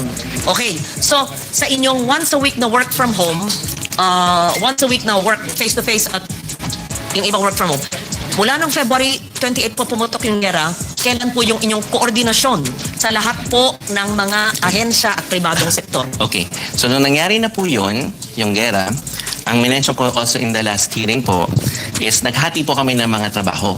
Sa akin na po napunta yung pagko-coordinate sa ground tulad ng DILG, PNP. So, yun po yung messaging natin nung March 4, binanggit ko at 8:06. We already coordinate, ng gabi po. We coordinated with Secretary Remulla and spoke to Yusek Iringan at 8:22 p.m. Yung DILG staff po, March 5, 7:10 a.m., we asked them to organize a meeting with the local chief executives on how we can provide the necessary coordination and monitoring, considering na 1,000 lang po yung mga trabahador ng Department of Energy. It's around 1,000 to 1,200 po. Ngayon po, yung sa mga pulis naman po, kay Chief PNP Nartates, that was March 6, 2026, 9:10 p.m. po yun. Sa Director for Operations, nakontak ko po kasi kami muna ni Chief ang nag-exchange ng text messages. March 7, 11 a.m., yun na po yung kay Director Peñones. And then, doon po sa Saturday, nag-instructions rin po ni Secretary na kontakin yung grupo ni Secretary Aguda sa DICT para yung consumers po magkaroon ng... Yusek, Wimpy, alam namin ikaw nagtatrabaho at yung iba dyan, no? Sige, okay na po muna. okay na yan. Yes. Okay ka na. Hindi ka pa kumbensado, no? Wala ka ng oras eh. Yes. Hindi, sagot niya yung mahaba eh. Sandali lang. Ako na. Wala pa akong itatanong. Sa oil companies about the replacement cost. Thank you, Yusek P. Paano po nyo ipapaliwanag? Can you answer the question? The government side, they answered it and they said that to defend the private sector in increasing the prices even if it was old inventory. May we hear? Senator, thank you. Yes, thank you. The business model of Petron is very different. We import crude, we do not import finished products. Only on occasions where there is a sudden increase in the need for products, that is when we respond and import. So our crude deliveries come from the Middle East and they come according to a laycan when they are supposed to load from the Middle East and shipped here. After about 21 days, they arrive and they are unloaded. So about weekly, we receive parcels of about 2 million barrels a day or 2 million barrels per load. So that's the business model. Now, as far as pricing is concerned, whatever is the pricing in the market, we have to compete. Because our dealers will not be able to sell if their prices are above the prices of competition. And so we need to position ourselves to be able to sell the products. We are mindful of the requirements of our dealers so that they have the payback for whatever investment they had put into a service station. So that is the model. Thank you, ma'am. If I may, likewise, I think this replacement costing is the standard practice for all commodity products around the world for 100 years. And there is a reason of doing that. We may imagine if we are the gold seller. We bought the gold last week at $100. Today the gold is $150. What will happen if I sell it at 100? Everyone will come and buy from me. That will generate the peak demand. So the supply or the inventory will be short. Next, if I buy at 100 today, next week is $100. Can I sell at 100? cannot. Come back to the first scenario. If I sell at 100, which is the acquisition cost of last week, will I have the cash flow to buy the inventory in order to continue the business? I may not. So this is the principle or the practice of all commodity products around the world. This discussion is happening in all markets. There is, what I can say, this is the practice that all markets are doing. And in the case that there is any market try to deviate from that, that may create the imbalance of the supply chain for the whole world. Thank you. Thank you for those answers. I'll just ask on round two. Thank you, Mr. Chair. Thank you. We appreciate your candor and your honesty, but my seatmate is still not content with the answers. But thank you. Yeah, I also have the same observations, and I'll propound my questions later on. So we'll recognize Senator J.V. Garcia. Thank you, Mr. Chair. Good afternoon. Anyway, the DOE probably can answer this or any from the economic team. The President has already declared a state of national energy emergency under Executive Order number 110 under the oil deregulation law. It states that in times of national emergency, when the public interest so requires, the DOE during the emergency and under reasonable terms prescribed by it, temporarily take over or direct the operation of any person or entity engaged in the industry, Section 14E. So my question, Mr. Chair, is may I ask what is the course of action of DOE with respect to exercising its power under the law? So even before the declaration of the emergency, we were already using the principles of the second, the lighter, kasi or po siya, di ba? Yung isa, take over, yung isa, or direct the operation. So nandun po tayo sa gitna, yung direct the operation. Kasi ang ginagamit po natin dyan is the police power, and it's not more on eminent domain. So dun po sa police power na tinabanggit natin, we looked for other legal principles and basis kung paano po ma-address yung objective. The objective is to keep gasoline stations on and make sure that the supply is available and it can be affordable. Yun po yung second issue. So doon po sa certificate of compliance, nandun po yung mga conditions that nandoon din na pwede kaming magpadala ng show cause order sa kanila if we see any violation under the certificate of compliance. And yung certificate of compliance, when I explain this po doon sa ating mga local chief executives, parang kapareho po siya ng business permit po. Ganun po siya. So, yun din po yung ginagamit kong legal basis for the local chief executives. Kasi sa DOE, COC, sa kanila, pwedeng business permit. Pagkausap ko naman po yung mga police, ang gagamitin naman po nila, halimbawa nagtanong sa atin, ano yung pwedeng gawin pag naglagay sa container na hindi safe. Fire code po yung ginagamit nila. Putting hazardous materials in unsafe containers. So we are exercising different laws but we have the same objective. It is to show presence on the ground that government is there. And government is balancing everything so that under extraordinary circumstances, no national emergency yet, we are already showing our faces and telling everybody, we need to calm down. We have sufficient supply. The prices are going up, but we need to work together to keep the supplies flowing. And so it is a very delicate act. So we are in that gray area because in extraordinary circumstances, the Department of Energy believes that we exercise more police power. So nandun po kami sa being aggressive on the ground and being aggressive also in making sure, as mentioned by our guests here, that we are also helping in ensuring the supply. So nandyan rin po yung iba't ibang mga solusyon. Kasi sabi natin, the 1973 experience already taught us a lot. It's not only on the game of supply, but also on demand side management. And we're also emphasizing that the solutions does not only go with supply and demand on petroleum products.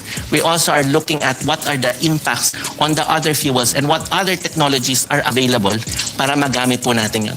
So doong panahon, 1973, hindi pa kami pinapanganak ni Senator Win kasi 75. So, ang nangyari sa 74.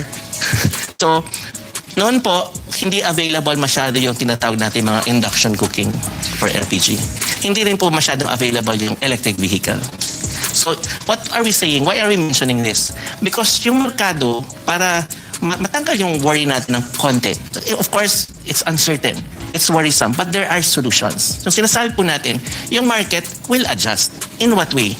Pag tumataas po kasi yung presyo at walang subsidy from the government, normally, sabihin natin walang, hindi subsidy, walang taxes, tanggalin natin yung taxes, tanggalin natin yung subsidy. Halimbawa, yun lang yung presyo para patas lahat. Pag nagmamahal yung presyo, umiiba yung behavior. Yung usually gumagamit ng tricycle papunta sa 1 kilometro ang pupuntahan, naglalakad or nagbibisikleta. Or nagkakaroon ng ibang mode. Yun po yung diversion or... So, yan po nangyayari sa buong mundo. So, halimbawa po, sabihin ng na-mention kanina, China, nagsabi ng China, nag-hold temporarily ng kanilang pagbibitaw ng supply. Ano naman ang naging behavior sa China? Marami silang electric vehicle doon. So magbabawas din ang demand doon. But it takes time for the market to adjust. Doon naman po sa supply, kung demand po yun. So magsasabihin naman China, bukas na naman kami. Sabihin naman natin yung sa supply, hindi lang naman po kasi galing sa Middle East yung sa ating supply. As mentioned, 16% galing State of Hormuz, etc. So, nag-a-adjust din po yung ibang pwedeng magbigay ng supply na dadagdagan nila yon. Of course, gusto natin makalaya yung mga na-hostage doon na na-hostage yung buong mundo. But yung pagka-hostage ng buong mundo, hindi pareho noon sa ngayon. Dahil may teknolohiya tayo. And kung mag-spin off siya sa power, nandun rin po yung mukha ng pamahalaan para masiguro na we ensure supply and price is addressed. Yun po yung tinatawag nating game plan. Although it's not perfect, that's why we really appreciate, protect, we really appreciate the coordinations ongoing. We can still improve as we go along. It's really a matter of getting the right data.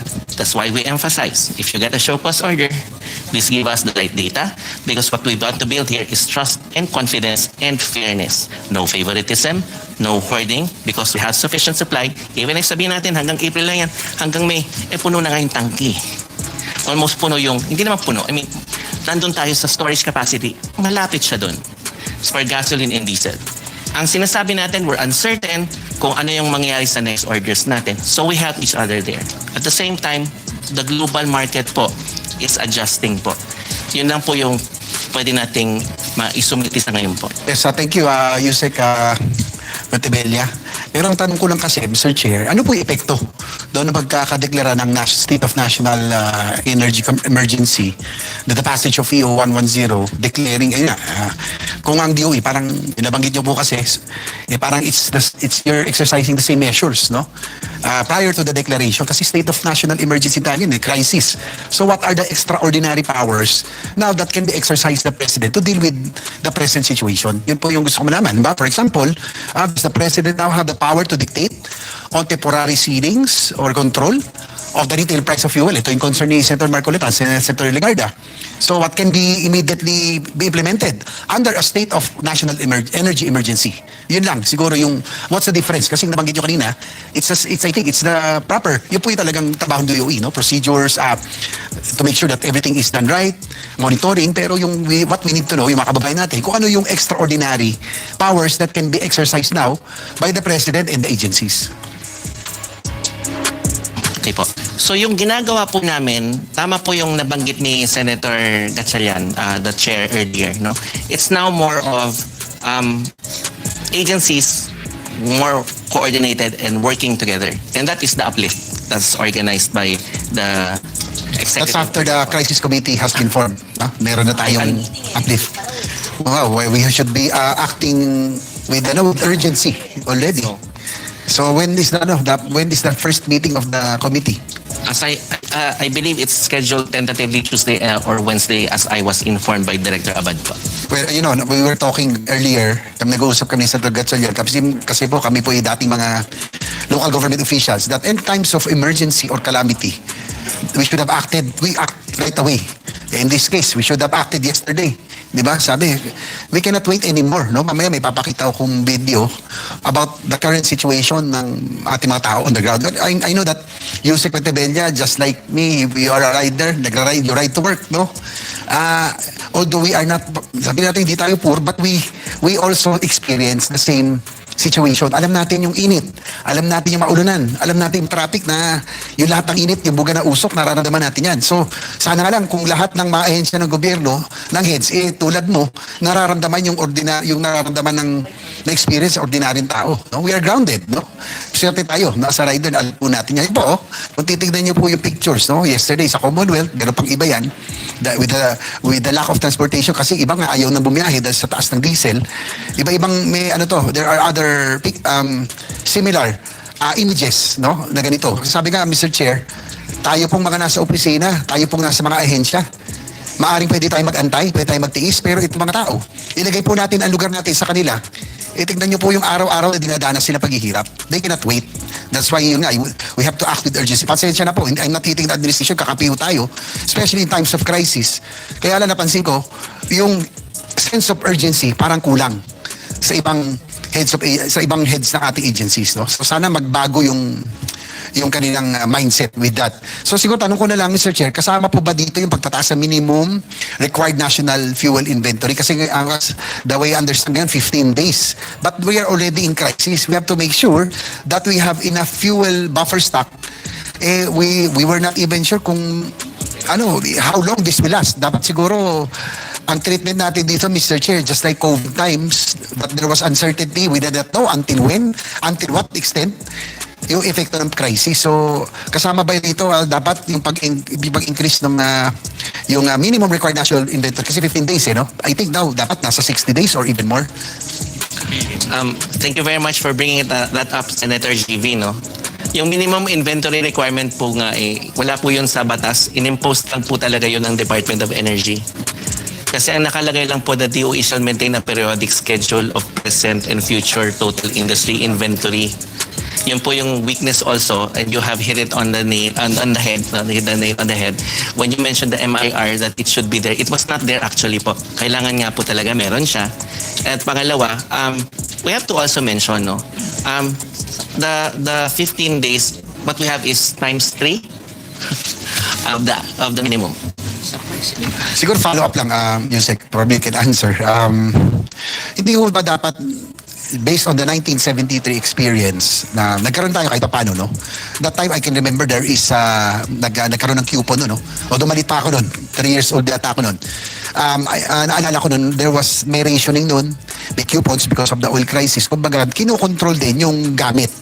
No, yung paggamit, hindi lang yung supply but also the disposal of yung ating petroleum. So in this case, halimbawa kung 15 days minimum, ngayon 45 days sabi nyo, hindi ba dapat mayroong alert levels yan na kung umabot sa ganito, we will have to have rationing already, coupons, because our aim, I think, Mr. Chair, is to to conserve whatever resources or petroleum we have and hope for the best na talaga magkaroon ng resolution itong crisis. Wala sa control natin yan. But if it becomes, kung ito po ay humaba, kung ba-extend po ito na hindi din natin alam hanggang kailan, ilang buwan, ang ano natin is to buy time and conserve whatever we have. Di ba dapat ginagawa na ng DOE na pag umabot na 60 days, 45 days, umabot na 30 days, kailan tayo dapat magkaroon ng rationing so that we can control whatever resources that we have. So we totally agree, Senator JV. No, actually, I'm trying to look for the page in the book of Minister Velasco because we are looking at the 1973 experience, and they have their a rule of thumb. No, at that time, according to Minister Velasco on page 19, confronting the oil crisis, on Trailblazing by Geronimo Velasco. When crude oil prices jumped from $3 to $11 per barrel on January 1, 1974, we required the minimum inventory of 60 days supply of crude and oil products. The rule of thumb was if the total country inventory is less than 60 days but not lower than 45 days, we impose rationing. That's according to him. Okay. Yes, according to our chairman, sa Europe daw, meron nang nagre-rationing, no, by this time. So I'm glad that it's under your nandun kay Secretary Velasco, Minister Velasco. When you mentioned that. Yes. So siguro I think the DOE could already dapat may alert levels sa tayo, no? Yes po. Go ahead. Okay. And then if the stocks go below 45 days but higher than 30, we cut the ration in half. Below 30 days, we declare an emergency where only critical activities would be allowed to operate. But those were the conditions before. Kasi nung panahon po, kaya mas mataas yung mga inventory requirement, mas konti yung players, mas konti yung gasolinahan. Kaya po nag-strategize din tayo, I guess, kasi sa kinahaba-haba ng history natin, yung mga Congress natin, nag-design din ng oil deregulation law kasi yung risk binibigay natin sa private sector, kailangan meron kayong negosyo dyan na palawakin, padamihin yung network on your own. Kanya-kanya kayong kayod dyan, ito yung rules. Pero yung rules naman, nakalagay lang, DOE shall monitor and publish daily international crude oil price and follow movements of domestic oil prices. Parang ganun lang po yung nandun sa price. Pero nandun po na-maintain yung power sa BP 33, batas pambansa 33, na yung quantity and quality is still regulated. The deregulation is to the price. And it gives the leeway for the business sector to invest, whether you want to build a refinery or you have to have a company-owned or dealer-owned. Kanya-kanya po sila ng network na ginagawa. So ganun po yan. I believe that was the journey. And now this one, we may have to be somewhere in the middle in certain circumstances. Thank you very much po. Thank you, Secretary Padilla. Siguro my concern is just like kay Chairman with during the first hearing. Ang worry natin dito yung replenishment no? Yung pag-supply yun yung very critical, no? Just like past the stakeholders, ito pong malalaking corporation, are you also trying to helping the government agencies, in particular DOE, in trying to source, naghahanap na rin po kayo ng alternatives, no? Aside from the Middle East. Kasi nga po, talagang problematic yung state of Hormuz.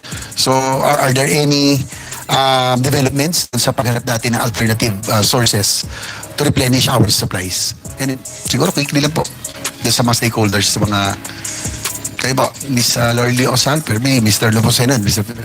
Yeah, so we source our products through CETCO, so it's a global trading network. So because it's a global trading network, then we're looking all around the world. Now, as I mentioned earlier, there are molecules around, but it's the price as well that you have to contend with, because the price are very elevated. I think I also mentioned that there is a proposal which we are discussing with the DOE when it comes to aligning Philippine national standards with other countries. Because if we align with other countries, making some adjustments on PNS, then that opens up more sources for products you could bring into the country. I think probably sa Petron and Sir Ferrer, whoever can answer sa stakeholders.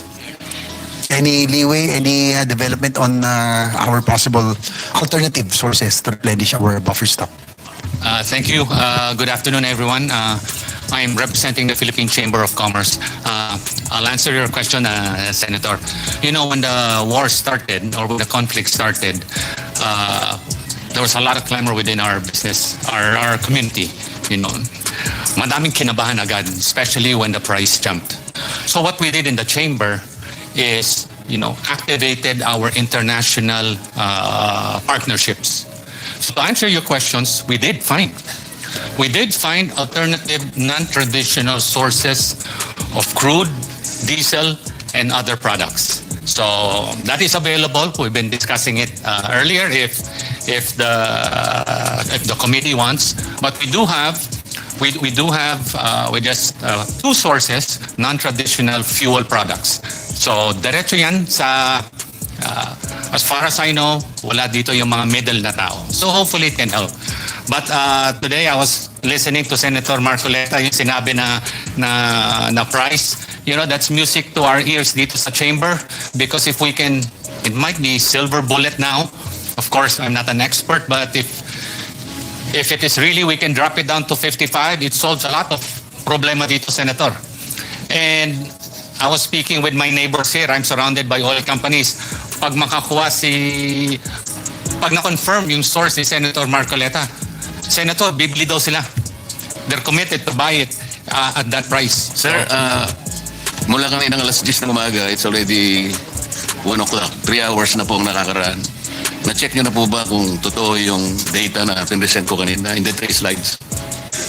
No, not me personally, Senator, but I was just listening and absorbing. And hopefully, after this, the oil companies, I believe they will check it, Senator. Yeah, with due respect to Senator JB, kasi po, what I am trying to relate to you, sir, yung tank-to-vessel procedure, are you familiar with this? No, Senator, I'm in the business sector, not in the oil. Okay, because industry. this procedure, very simple. Number 1, the buyer issues official ICPO. The seller issues commercial invoice. Seller issues to the buyer the partial proof of product documents, katulad po ng ATSC.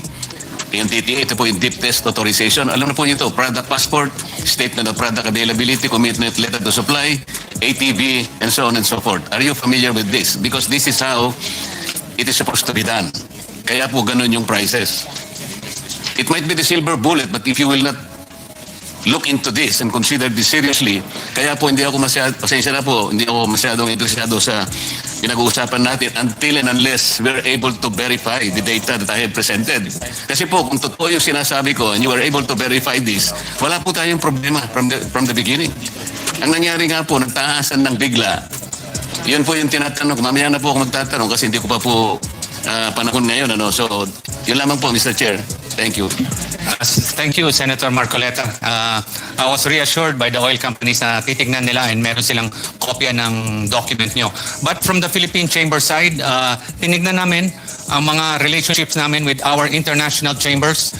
At meron kami nakitang dalawang source ng fuel, whether it's the crude oil, diesel, or LNG. So meron tayong alternative sources and maybe we can discuss it in a different session. But gusto ko lang ipakita yung epekto ng increase ng fuel sources, and I really relate to sa mga jeepney drivers tumataas.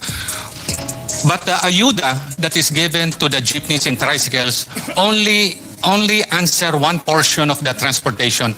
There is the other portion na nagdi-deliver sa mga factories, yung maliliit. Yun, napakalaki at naipapasa na yung increase ng fuel dito sa mga factory, whether large. Ang nababahala kami is doon sa MSMEs. We have 1.2 million MSMEs na dinideliver ng mga gulay, groceries. Ayun ang tinatamaan, at yung mga delivery trucks na yun, walang ayuda as of now. The second is on the manufacturing side. Mr. Chair, sa manufacturing, globally, meron concern on all this fuel and all these sources. So, the larger companies here, this is what's happening. The larger companies who are located in the Philippines, the multinationals, their headquarters now are comparing what is the Philippine government doing, supporting, or how is the Philippine government reacting to all this crisis. So they're comparing our neighbors. So yun, tinatanong kami, do you have enough fuel supply? The answer is yes. There is supply. Ang problema ata natin sa Pilipinas yung storage. The supply is there. The source is there. Yung storage, I think we only have 30 or 35 days worth of storage, and narinig natin sa DOE na puno ang storage natin, pero nire-replenish ito every 15 days. So we reassured our members, large, small, medium, that the supply of fuel is safe except yung presyo. Doon nakakatalo. So in the manufacturing, the multinationals, tinitignan ngayon nila what is the Philippine government looking or reacting and how to manage this crisis. Sorry to cut you, Mr. Yes, Ferrer. But how do they look? How do the multinationals view us as compared to our ASEAN neighbors? Are we par? Are we doing enough, or are we lagging behind? I believe there are laws in place. We just have to implement it. We passed the EO 110, and I heard earlier, and thank you to the committee, let's act fast. The sense of urgency. Yun ang gusto makita ng mga tao. Yun ang gusto makita ng mga kumpanya na may crisis. Concrete action. Itong action agad. Now, putting together, and ang gusto makita ng mga international on the business sector, that the government is working with the private sector. Kasi hindi lang naman gobyerno may problema, hindi lang private sector. Para pag nagsama yan at they have one committee, one solution, then they know the nation is one. At sabay-sabay tayong will get over this one. So Siguro, Mr. Chair, last point, no. Sayang wala na si Yusek Adriano, but lectures only of DOF. I know that DOF, yung pong pag-suspend ng excise taxes, siguro it's a balancing act, no? We have to give up a lot of revenues which may sacrifice some of our programs, no? Kasi ilang billion din po yun, no? Ang mawawala. But it should, yung pong makukuha po natin, yung magagamit po natin to absorb the shock or mitigate the shock brought about by the high petroleum products. Would you agree with me? Siguro dito na rin yung PCCI, no? Kasi business sector to, na sana po ang magbenepisyo dito po sa pag-suspend ng excise taxes. We just have to keep the industries moving, operating, and the transport sector para hindi ho ma-paralyze yung ating pong ekonomiya. Di ba? Dapat sana doon mapunta yung benepisyo ng pag-suspend ng excise taxes para hindi mawalan ng trabaho. And also to mention, I just mentioned also, yung MSMEs, yun po ang nagdedelika doon, lalo pag crisis, mag-benepisyo rin. Would you agree that dapat ang target natin, bottom line, the industries and the transport sector has to keep on operating para at least po yung ating pong ekonomiya tuloy-tuloy kahit na in the midst of this crisis? We agree, Senate, Mr. Chair, we agree on the comment. That is why the root cause of this is the fuel. The fuel really has a snowball effect and a domino effect. Kaya kami dito sa Philippine Chamber of Commerce, even nung early March, tumingin na kami ng sources para makatulong. At I'm happy to say, like I mentioned earlier, meron kami nahanap na 2 source sa bansa. So, I cannot share it now, but in a private session, meron, and we can work directly with the government of these countries. And it doesn't pass through the Middle East, it passes through the eastern part and also in the Baltic. So the source is there. But we cannot wait long dahil madami rin kumukuha. So, but through our relationship with the chamber, our international chamber relations, that window is open. Kaya ang inihiling lang namin is, like what was said earlier, yung strategic petroleum reserve na sabi, please, hopefully we learn from this crisis. And I know the storage capacity of the Philippines is not ideal, which we have seen. So it takes investment to expand it from 35 days to 60 or 90, which we heard it's 54 billion just on the fuel. So saka yung domestic petroleum and gas exploration. We are rich in that. I know it is medium term, pero kung magamit natin ang crudo na ine-extract natin sa Pilipinas, and I know sa Petron, the Petron refinery is tuned to the Middle East oil. Sir, so hopefully in the future, sir, yes, Senator. You're trying to insinuate two alternatives, but you're willing to discuss it privately, right? Anong route po yung sinasabi ninyo? Hindi po yung Strait of Hormuz. Hindi rin ang Suez Canal, di ba? You're saying about the eastern route. Yeah, there is one through the Baltic Basin and the Black Sea. Yes, are you referring to the strait between China and Korea and then we'll go up to the Arctic Ocean? No, sir. It's a different route. Malapit sa atin. The two routes. And it's available, sir. So, yun na pag-uusapan ngayon. We feel it dito sa mga drivers. Pero please also consider yung mga nagdi-deliver ng mga goods, yung mga small truckers. Yun, kailangan rin ng tulong kasi magkakarga sila. Ipapasa lang yan sa mga MSME, which is the 1.2 million businesses here in the Philippines. Pag yun, very vulnerable dahil they have very little resources, unlike the larger companies. So thank you, Mr. Chair. Thank you for that, President Ferrer. And before we go into the second round of questions, allow the Chair, with the indulgence of our colleagues, allow the Chair to propound some questions. I'll follow the 10-minute rule that we have imposed on this committee. My first question is, kung ang PCCI nakahanap ng 2 sources, non-traditional sources, bakit ang DOE hindi nakahanap ng non-traditional sources? Bakit ang private sector nakahanap? And can PCCI already talk to DOE para ma-secure na yung non-traditional sources na yun? Can you disclose those countries? President Ferrer, are you allowed to disclose those countries? Or those Mr. Chair, suppliers? maybe on a private matter because they don't want to be disclosed in public. Pero ano yan, mayroong firm supply, they can commit firmly that they can supply the needs of our country. That's correct. On And a they will- reasonable price. Hindi naman yung presyong tatagain tayo lahat. That's correct. And it will be government to government. Our role sa Philippine Chamber and our organization is to make the connection. Then, kayo na yun. So it's however you discuss and negotiate. But what I can mention is, alisin natin yun sa gitna, the traders Yes, to the yes, middleman. G2G, diretso na yan.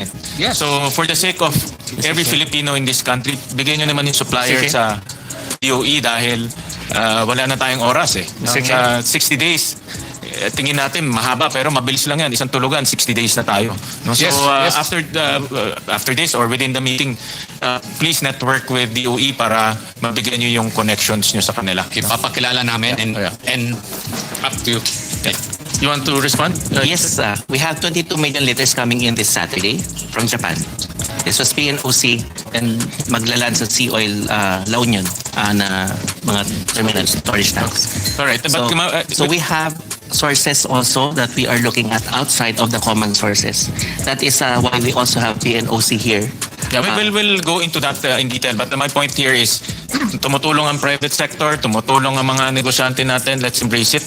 At this time, wala naman tayong choice kung hindi magtulungan eh. Kung hindi, pare-pareho tayo lulubog dito.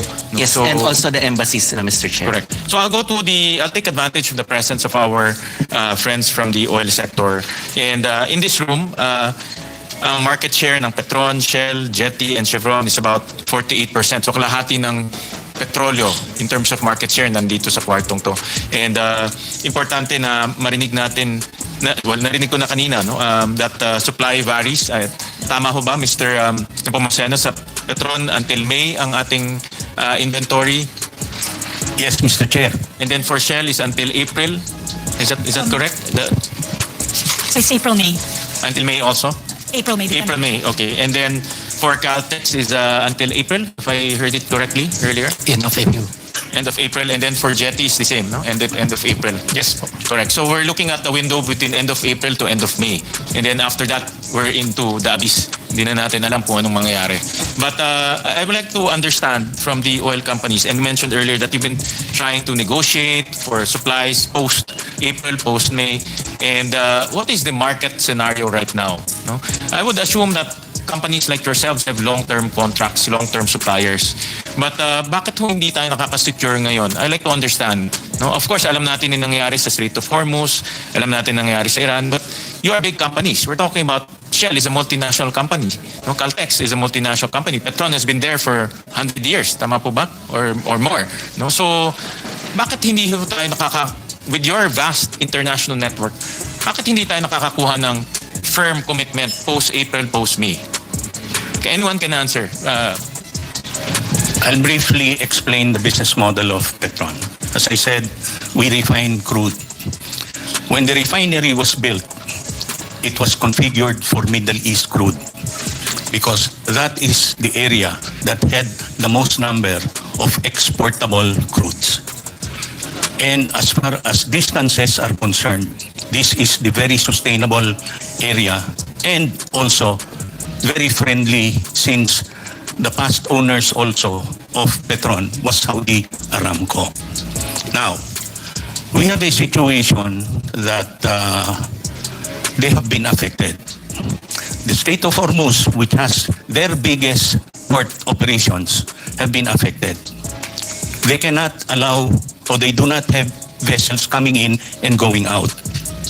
But fortunately for Saudi Aramco, they have another port that crosses the land, and this is in the area of Yambu. But that is scaled about 50% of the capacity of the Ras Tanura ports. So that is the only amount that can really be the source of your supply. Now, there are other crudes that you may be able to use, but it depends on the processability. Every crude that you try to use, you run the refinery and try to find out whether how much of it you can blend. Why? Because there are impurities like mercury, which is predominant in the Asia region. There is very high acid, which we call total acid number, TAN. There is also chlorides. So there are a lot of impurities that when you try now to select, you have to try to run it and find out whether you can use the crude at a particular processability rate. Now, given the situation where Middle East does not have the capability now, we have been looking for crudes. We have been looking as well for products because at the onset, when this happened, 4 million barrels were absent for delivery. So that is practically a month's requirement.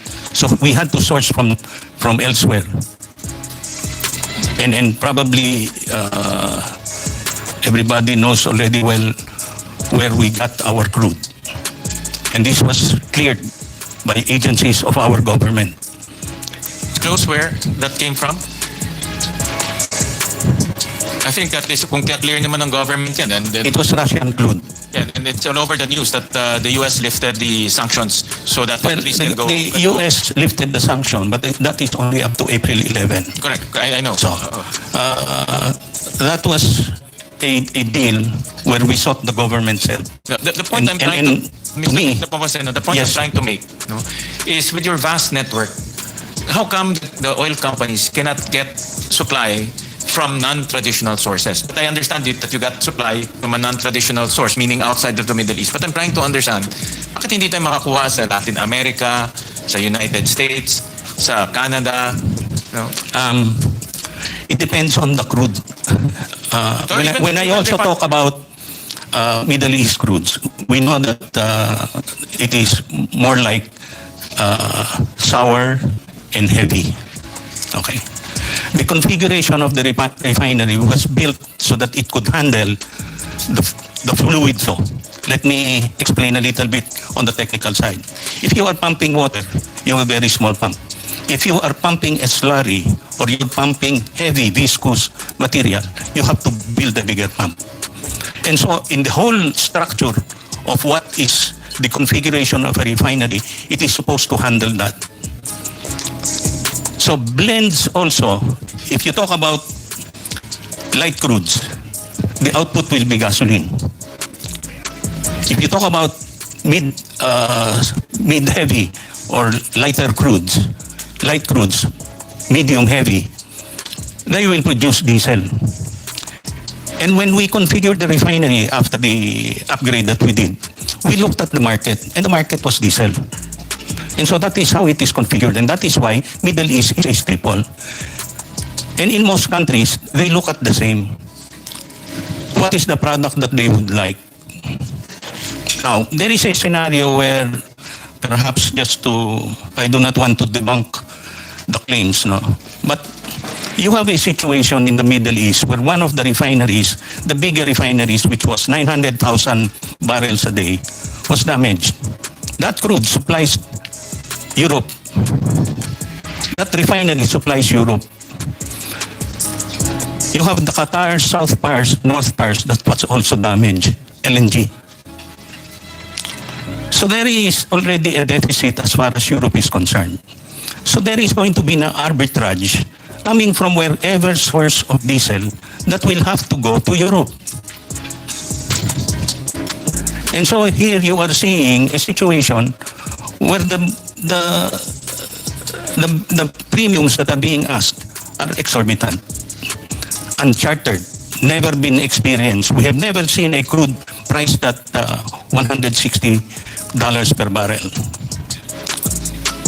You put the premium of $40 on diesel now, that gives you about $200 already.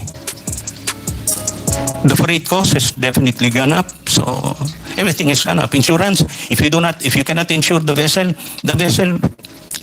will not go to the Middle East. Much less, even the Yanbu area, which is the Red Sea, because Saudi Arabia is at its south part of the country as Yemen, which has the Houthis. So there are geopolitical events that are happening that are very difficult to analyze. Very difficult. These geopolitical events are getting to be difficult really to... And I mentioned the pars, the south pars and the north pars of Qatar. These are heating LNG gas, mainly for power and heating. If that is not present, the alternative is diesel. And that is why you are seeing diesel at these very high prices. So these are some of the things that are happening. And mind you, sir, it's a very complex business. It is not very easy to explain. there is a need for understanding crude supply balancing. And that is what is happening now. What countries can add more to what has been inadequate? The deficit of the Strait of Hormuz is 20 million. The demand is about 100 million. The prices were good because there was 3 million barrels in excess. But you now had a situation, some reports are saying, that 10 million barrels equivalent of ports and storage tanks that have been damaged. So that will leave you at a situation where that 20 million is now 10 million, and most of that goes to Asia is going to be an issue. The point I'm trying to make is because I heard from the oil sector, the oil companies, repeatedly earlier to already trigger or explore government-to-government mechanisms. No? I heard that from the different oil companies. What are the government-to-government mechanisms that you think we should already undertake ASAP? Kasi ang punto ko, ano yung pwedeng gawin ng gobyerno o ano yung hindi magawa ng private companies na kaya gawin ng gobyerno in order to extend the supply beyond May? I repeatedly heard you earlier to undertake government to G2G transactions. Ano yung mga G2G transactions? There are governments that have strategic petroleum reserves. They can operate. They may be willing to have their extra capacity or products to be available. So, if that is the case, maybe perhaps there could be a G2G. So, in this case, I think the successful discussion with Japan, since they have SPRs, would be one G2G country that we can take on. You have another country that has a very big SPR but have declared that they will not export, and that is China. Now we say G2G because we do not know how to approach and whether government is willing to approach. So that's why we mentioned G2G. Now as far as the area is concerned in Asia, they are all net importers. So and this is where our diplomatic relationship will play a role. And I think we have to use all of our relationship building at this point. No? We have invested in that, and that should be triggered and maximized at this point of this crisis. Ms. Lorelie, do you have a comment? You also mentioned G2G. We're again, no, this is in aid of getting solutions. No? And the more solutions that we can put on the table, the better. Whether that will be successful or not, of course, it's another discussion. But we want to lay it down. No? The committee is looking for solutions, especially coming from practitioners and companies. Yeah, so what I was referring to earlier, so when it comes to procurement, then we can do it ourselves. But indeed, some countries have already declared an export ban. And in doing so, they're really disallowing even contracted molecules to exit the country. In some cases, we are hearing rumors where some of the ministers are indicating a future or upcoming ban, for example. So that is also the type of G2G to already have that discussion, so that whatever we have procured, whether short-term or long-term contracts, as you mentioned, they continue to be honored by because what will happen is that the seller declares force majeure, citing the reason that they're no longer able to supply because of the export ban declared by the government. To go around that, the government negotiation can come in. Correct, because some countries put in a list to say, okay, we do an export ban, but we're willing to consider exceptions to certain countries if the cargo is going to certain countries. Okay, thank you. I want to ask DOE, can you list down to us, ano na ba yung mga government-to-government negotiations? Kasi based on our first hearing, I think the companies, the private oil companies, have already exhausted everything that they can. No? So kaya tayo papasok ngayon sa government intervention. Pakilatag nga sa amin, one by one, kung ano ba yung mga government negotiations na ginagawa natin. So, naghatian kami ng work, and yung sa supply side, naka-Yusek Sales, and also the secretary also assigned PNOC and PNOC-EC to specifically source it. Ngayon po, they can provide the details kasi some of them are still under negotiations, but every time I get somebody that can say that they have something from Kazakhstan, they have something from Russia, they have something from Japan, binabato ko lang po dun sa group nila. So sino ngayon ang head of the Yes, government-to-government negotiations? It's Excellence and the Secretary. The PNOC-EC. And PNOC is here. Can PNOC answer that? Gusto namin malaman ngayon, ano na yung naka-line up?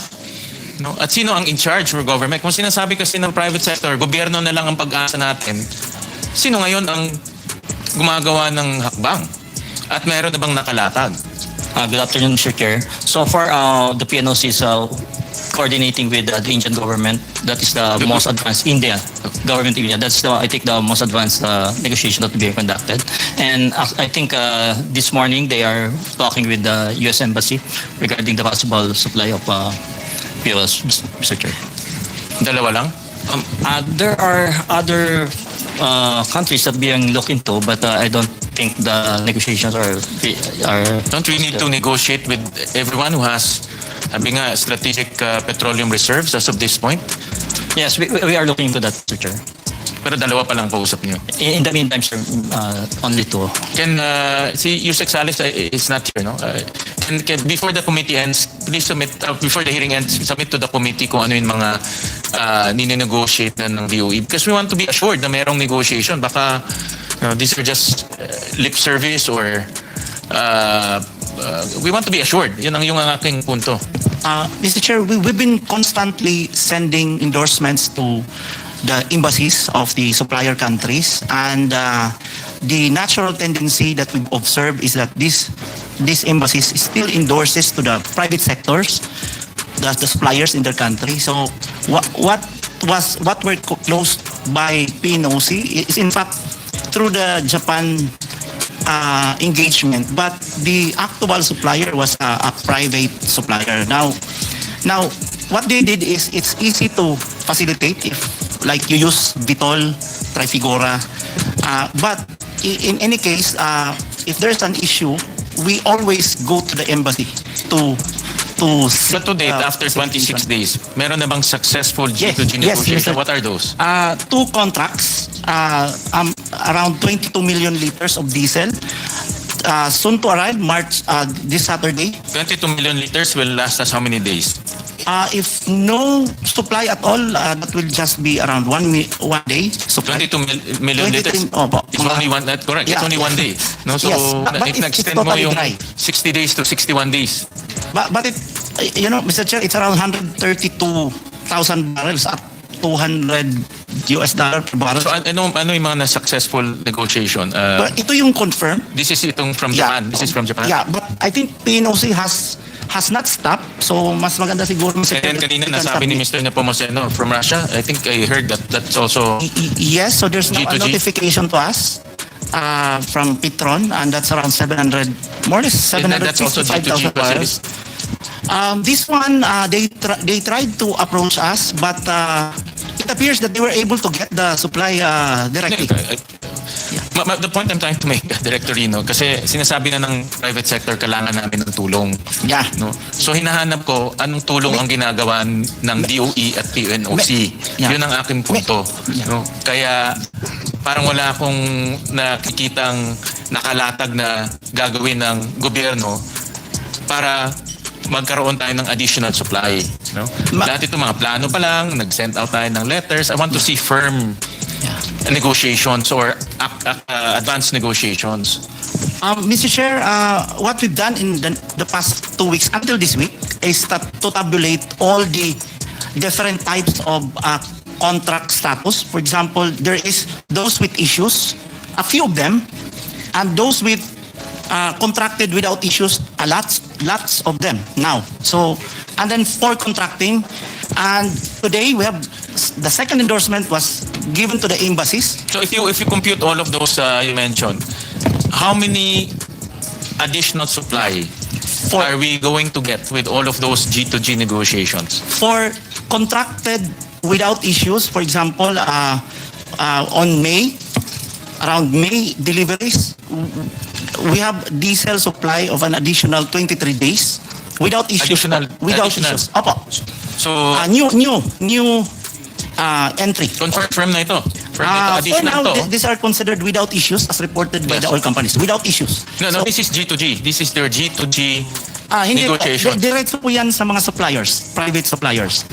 Backup lang ho ang DOE kasi yung pinapatutukan ni Secretary is any of those that be transferred to the with issues, inuuna kaagad sa mga embassies. So, may summary ho kami palagi and very few of them ang may issues. But itong sinasabi yung without issues are contracted by the oil companies. Oh, of course, bulk of them are contracted by the... Yun ang gusto ko, contracted or negotiated by government. Okay. Kasi yun ang sinasabi nila no, na kailangan namin ng tulong. Ang gusto kong malaman, anong tulong ang ginagawa ng gobyerno? Yun ang gusto kong malaman. Mr. Chair, sino ba ang lead? DOE, DOE. PNOC? Yes, so maybe, kasi it's been minutes, no? Yeah. Several minutes, pinoprove kayo ng chair. Simple. What G2G ongoing negotiations or contracted service supply has the DOE, PNOC generated, and where are you in the status of talks? So, ang dulo nito, madam, what I'm trying to make is, magkano ba ang na-secure ng gobyerno through a G2G arrangement? Because if the private sector is saying that, di na namin kaya, kailangan namin ng tulong ng gobyerno, ano na ang nagawa ng gobyerno? Para meron kami as consumers, constituents, kampante kami na merong naka-line up na ginawa ng gobyerno. That is the point I'm trying to make. Pero I'm getting very vague answers. Kung vague yung answers po nyo, paki-clarify. And we're asking now the DOE and PNOC. Pakisagot po, on your level, kung anong alam nyo na G2G negotiations and firm contracts and dates of delivery and volume. Thank you. For the G2G negotiations, there is none finalized yet. But for the transaction with the private sector, the PNOC or EC has already ordered at least one batch for this. I think it will come this week or next week. Sagutin po muna sa amin sa chair. Government to government, nababasa rin naman sa balita, sinasabi daw ng crisis committee, maraming ahensya ng gobyerno, no, sa press release, no? Press release, gaya ng sinabi namin nung unang hearing, ayaw namin makakita lang ng curated PowerPoints or press release. Humiling na po ng tulong ang pribadong sektor. Nandito po ang DOE at ang PNOC at lahat ng ahensya represented. Meron na ba hong nagaganap na pag-uusap na government to government? Ano yung status po ng pag-uusap? Ano ang firm contracts na kung meron at kung wala pa, nasaan estado na po ang pag-uusap? May we hear from DOE and from PNOC. Thank you. For the DOE, the strategy is for us to help the private companies, considering that if they need representation from the Philippine government, that's where we come in. So parang we back them up. So minsan they experience something that there's an export ban, as mentioned, then we come in and make representations. The reason also is on the practical end, the government does not have the storage facilities on their own. So if we're able to get something as well, we will utilize the partnership with the private sector for that aspect also. Okay naman yun. And we appreciate DOE for taking a proactive stance so that we won't belabor this topic. Wala si Sexales, but before the hearing ends, isubmit to this committee kung ano yung mga naka-line up na G2G negotiations, whether G to private negotiation to help them, but all initiated by government. Because the message I'm getting from our oil companies, kailangan nila ng tulong. And this is where relationship will come in. Yun ang aking punto, no, to assure supply. Alright? So, para hindi tayo paikot-ikot. And ang message ko sa DOE and PNOC, wag na kayo matulog. Wag na kayo matulog. Ha? Correct. Wag na kayo matulog. Kasi nasa inyo na, humingi sila ng tulong sa inyo eh. No? So, kailangan na talagang mag-double time tayo dito. Kasi kung sinasabi nga ng oil company, hirap kami, then it's up to government to move. No? But like I said, 60 days will fly by so fast. Kung hindi tayo magsisecure ngayon, pagdating ng panahon, problema tayong malaki. Mr. Chair, we would like to discuss this again with the private sector because their report seems to be conflicting also what of their statement. We won't discuss that here, no? Kayo Yes, we will be discussing. That's your job to discuss with them. No? Kami, example, we're looking for solutions, no? To debate whatever they discuss with you is your job. And the trabaho ng committee is to look for solution and recommend, no? So, I'll leave that to you. All right. So with that, we'll go to the second round and second round. By, Yes. okay. I'll- Senator. Salamat, Chair. Ako po ang pinakamahirap ang kalagayan dito eh. Hindi ko alam kung paano ako makapagpa-participate kung pinag-uusapan ang laki-laki ng problema. Kasi sinasabi ko naman, mayroong recourse kasi kamukha nung ibinigay kong mga slides. Kung paniniwalaan po ninyo yung mga data na yun, wala tayong pinag-uusapan ngayon eh. Yun ang problema eh. Isa pong irony, Mr. Chair, yung binanggit ng aking kumare, yung replacement cost. Okay, so gusto kong balikan yun. I want to belabor that kasi yung pong nakaraang hearing natin last Tuesday, maliwanag po na sabi ninyo, DOE, meron tayong 46 days for diesel at the time. Tuesday po ito. Sa kerosene naman, meron tayong 53 days. Ang pinag-uusapan natin doon, after 15 days, mula nung sabihin ng Pangulo na meron tayong 50 to 60 days inventory, biglang pumalo sa 110 pesos per liter. Ngayon, sabi nyo kanina, meron kayong monitoring function under RA 8479. Pwede rin yung gamitin yung EO 839. Meron kayong pwedeng gawin na mag-issue ng show cause order. Ano po yung una nyong ginawa? Tinignan nyo ba kung anong basis ng 110? Yun po yung gusto kong balikan eh. O bigla na lang kayong naniwala, hindi kayo nag-validate. Dati po nilang inventaryo yun eh. Paano kung magiging 110 from 55? So kung ginamit po ninyo yung tungkulin nyo under the law, like kayo nagmo-monitor, ini-screen ninyo lahat. Did you ask them to present, for example, documents na to validate na kailangan 110 na per liter? Kinuha nyo ba yung mga dokumento sa kanila na bumili na ba on the replacement cost ang basis? So paano po nangyari yun? Inventaryo po ang pinag-uusapan natin. Wala pa naman eh. Ang problema kasi sa replacement cost kasi, Mr. Chair, kahit na wala pa yung ibibili nila sa susunod na kanilang pagbili, ay dapat nandun na yung cost na dinidictate ng Argus at saka ng MAPS. Yan ang problema eh. Ito pong replacement cost, Mr. Chair, konektado po doon sa sinasabi nating rackets and feathers irony. Ano pa ibig sabihin nun? Ito pong rackets and feathers irony focuses on the asymmetry of pricing. Where prices shoot like rockets when the global prices rise, but they fall like feathers when they drop. Ganun po eh. Sino po yung tinatamaan, di ba? Yung taong bayan. Can you explain that? Paano po naging 110 nang hindi nyo man lang nababalidate? Oh. Thank you very much. I mentioned to the director of the Oil Industry Management Bureau is to submit how the OIMB does its monitoring. But to answer it precisely, we can Hindi po, after 2 weeks, naging 110.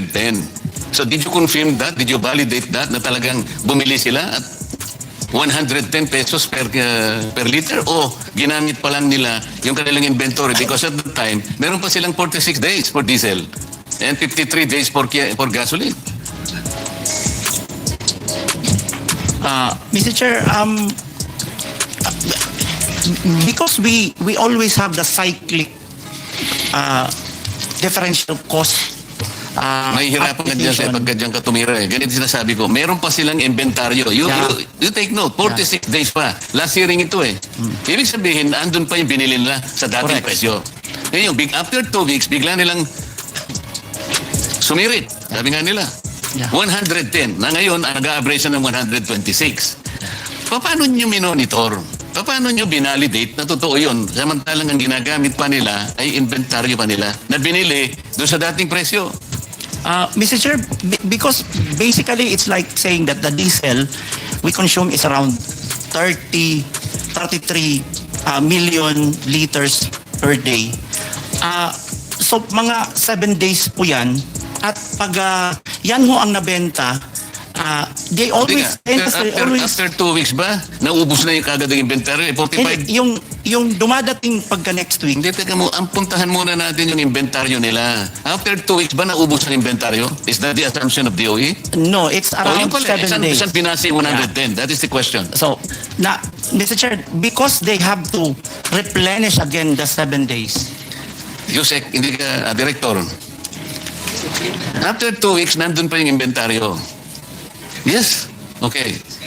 Pero after 2 weeks, 110 na nga ang ginamit eh. So inventaryo pa rin ang ginamit. How did you justify that? Because, Mr. Chair, yung binenta kasi na yun will have to be replaced right after next week. So, kinolekta ho yung amount. So ang nangyari, ang nag-finance ang taong bayan. Hindi, sasabihin mo, hindi. That's the way. Ulitin mo, sinabi mo. So, Hindi, ulitin mo yung sinabi mo. yes, it's really Hindi, exactly. passed on to. Yan na nga eh. Paano yung mga shareholders nila? Hindi sila gumagalaw? Ang taong bayan ang nagkakapitalize sa atin? Nandun pa yung inventaryo eh. Ito yung problema. Ngayon, hindi nyo ginagamit yung sinasabi ng batas na in periods of emergency, kayo ang gagawa ng paraan eh. Kasi matter of fact, pwede nyo i-take over eh. Hindi naman yun ang sinasuggest ng committee ito eh. We're all finding solutions to this. Pero itong mga questions nito, kasimple lang, hindi nyo man kayang sagutin. Mr. Chair, we would like to clarify that we are not here to dispute the business models of our oil companies. As a matter of fact, we're thankful for their sacrifices for this country. Kaya lang, it would appear that the business models are no longer responding to the crisis kung paniniwalaan natin yung binabanggit yung problema ang kinakarap natin. But until and unless we're able to validate yung data na pinreset ko kanina, we're almost 4 hours now since 10 o'clock in the morning. Pwede nga yung vessel to tank eh. Gamitin nyo siguro Panamax vessel. Ang ano niyan siguro is about 100,000 metric tons per container. Wala man nagbabalidate po, Mr. Chair.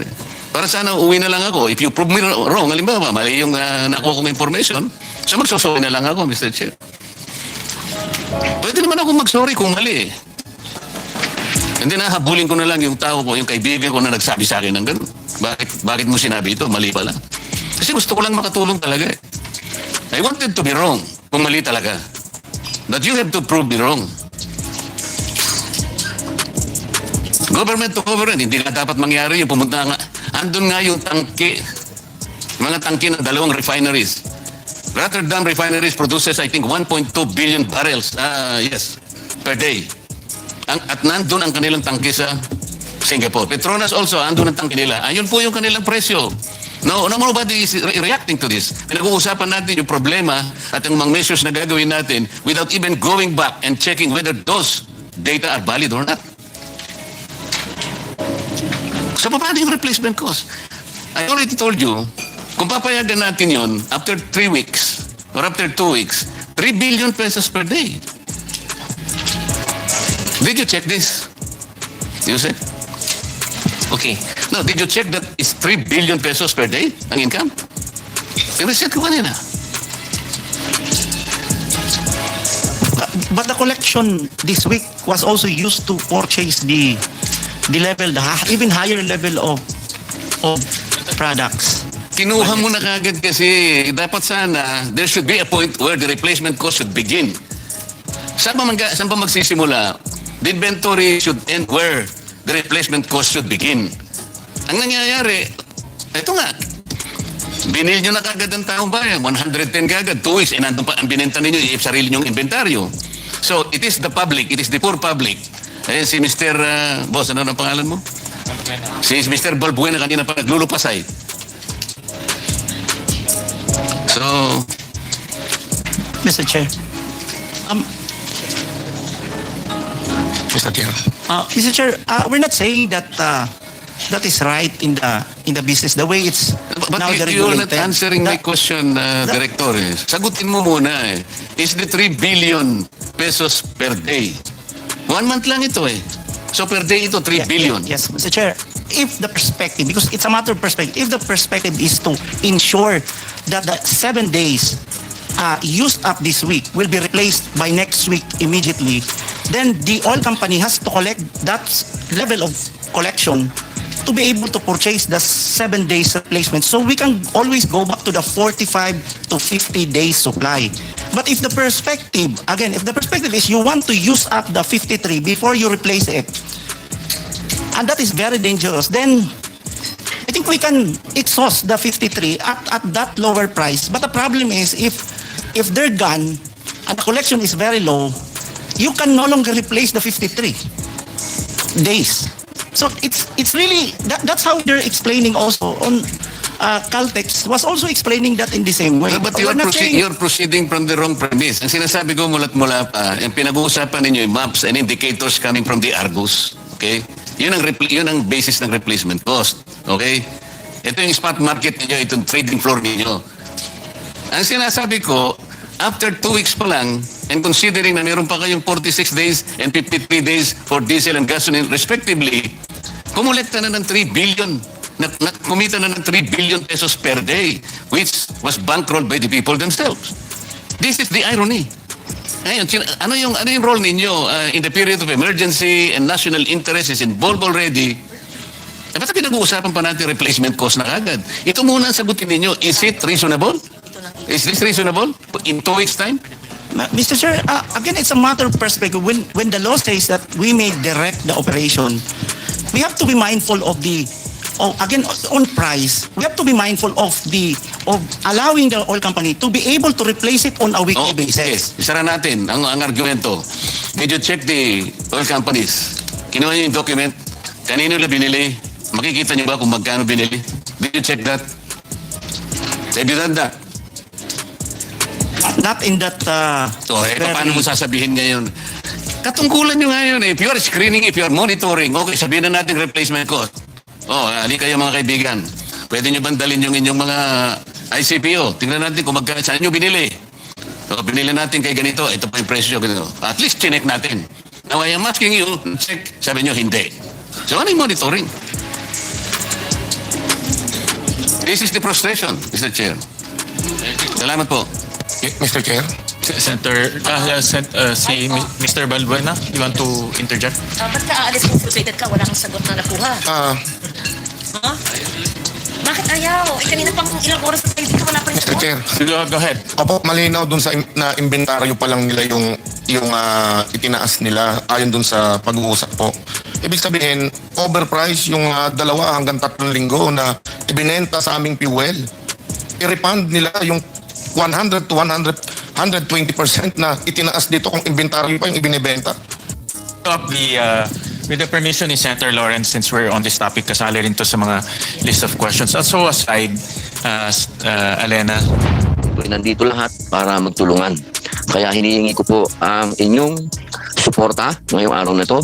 At ako po ay nagpapasalamat at kayo po ay nagsidapingan ngayong araw na ito.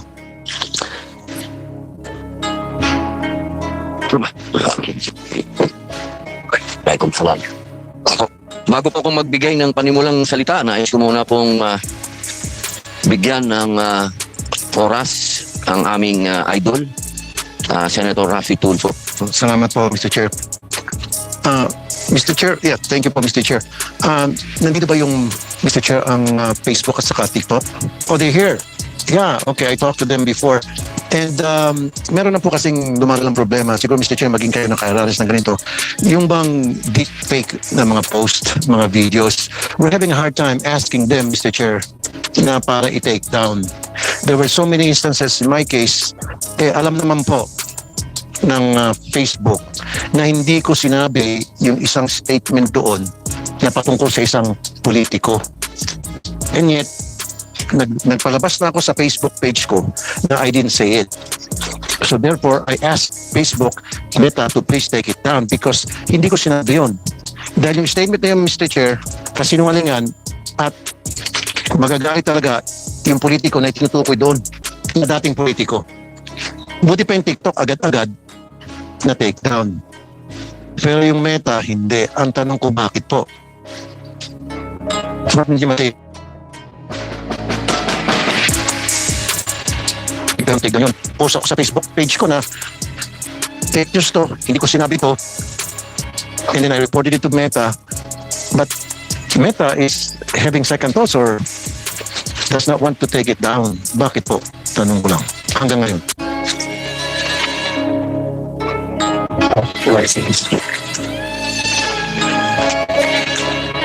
Thank you. Good morning, Chairperson and members of the committee. May I just allow myself to provide an opening remarks first. I'm sorry, you don't understand. I don't speak. You want me to say it again in English? I can say it. That would be helpful. Okay. Yeah. Okay. There is this post in Facebook which is quoting me as having said something against a former politician, which I didn't say. It was a total lie. They made it up. And so what I did, I post it on my Facebook account, stating that this is fake news. Don't believe this. Be careful, because this is a lie. And then after that, I went to Facebook and told Facebook about it and asked from Facebook to please take those accounts that are all nothing but fake news. But Facebook refused to take it down. The question is, why? So you follow me, sir? Okay, thank you, sir. Mr. Chairperson, allow me to provide just a brief opening remarks and I'll respond to Senator Tulfo's question. Good morning, Mr. Chairperson and members of the committee. Bernie Mustafa, Head of Public Policy for Indonesia and Philippines. I'm appearing today on behalf of Meta. And at the outset, Meta wishes to extend its sincerest apologies for the absence of a representative at the committee's public hearing held on December 15, 2025, regarding Senate Bill 191, 1441, and 1490. Please be assured that there was absolutely no intention to disregard, or impede the committee's important legislative work. As communicated in our letter dated December 17, 2025, Ms. Claire Amador, the recipient of the committee's invitation, was no longer affiliated with Meta at the time. The company was then in the process of appointing a new head of public policy for the Philippines, a process that has since been completed with the appointment of Gio Tingson, who joined the Facebook Philippines representative office on January 5, 2026, as head of public policy for the Philippines. Mr. Tingson leads the public policy function locally and will facilitate coordination between this committee and Meta Platform Jane. Coordinating, I'm also here as Meta's resource person and will be answering the committee's questions. Thank you, Chairperson and members of the committee. Meta deeply values its relationship with the Philippine government and respects the Senate's vital role in addressing the challenges of online disinformation. Now allow me to respond to Senator Tulfo. Please. So, we take misinformation very seriously. We do have policies in place to address misinformation. As I understand from my brief conversation with Gio, that we have already taken some actions on some of the reports that was reported to us on some of the content. However, there are particular types of misinformation that are a little bit more challenging. I think the issue with misinformation itself, it is a challenge in the sense that Meta is not the arbiter of truth. So we do not determine whether a piece of content is false or truth. We have processes in place and we do follow those processes that require some time. It's not our intention to impede the flow of reports and our actions. In this regard, when it comes to misinformation, particular misinformation that does not violate community standards, we refer the particular content to our fact checkers. In this case, we are collaborating with Philippines fact checkers, including Rappelers and AFP and Wild News, and we also make sure that the misinformation after its fact check is labeled. However, misinformation itself is a complex issue. There are pieces of content that may be only partially true and partially correct. There are pieces of content or misinformation that are shared just in terms of, sharing a light joke, for example. There are also pieces of misinformation that do not essentially violate community standards and that are essentially, let's say, speech. And this is where we need to balance between the right of the user to protect the freedom of expression, but also be able to ensure that the platform that they put on the content is safe. So we try to balance those, and we understand it can be frustrating for some users if the misinformation is still up there. However, we certainly take this very serious, and we are taking the steps, even though the process might. So, Mr. Mustafa, I don't believe you. You're not taking things seriously, because in my case, like I mentioned earlier, after that post, after I've seen it, it was really very offensive because it was trying to picture an image about me having a fight against this former politician. The statement that was supposed to be said by me according to that post, which was really fake, is severe. In your community standard, it says that for public figures, you remove attacks that are severe. And the attacks, there were several attacks against me in using this former politician as the takeoff point. And I posted in my Facebook account stating that I never said that statement that was being alleged to me for me having said it. But despite that, you did not do anything. But TikTok did something, and thanks to TikTok. See, the problem here, Mr. Mustafa, is you said misinformation that is challenging, and that's why you need fact checkers. Why do you have to have fact checkers? Why don't you believe the person that is being offended? In my case, I have a Facebook account with 20 million followers. I've been with you for ages, for more than 10 years, and never lied. And I posted in my Facebook account that these statements being attributed to me are all false, and I never said it. I posted it on my Facebook account, and yet you didn't believe me, and you still have to get a fact checker to make sure if I'm lying or not. Heck, what the F? Come on. Kung sa Pilipino lang, what the fuck? I mean, Filipino. Nag-English na pala. Come on, guy. Come on, Mr. Mustafa. I don't mean to disrespect you, but I'm being disrespected. Not only me, but other politicians as well. Even Senator Padilla, the chairman, and all other politicians. Sometimes not only the post, sometimes they use videos. That's why I suggested to Mr. Tingson when he visited my office one time, is you should have a monitoring system. When it's AI generated, you have to automatically put in the caption, this is AI generated, for everybody to know. So I don't care. Even if it would show me dancing with several ladies, or even if it shows me, eating snakes or whatever, as long as it says there, this is AI generated, that's good enough for me. But you don't do that. Can you do that? At least put AI generated. But let's go back to my first case. So can you take it down? Because TikTok already did. After I explained to TikTok, and I posted it on TikTok, I said, hey, TikTok, I already disowned that statement.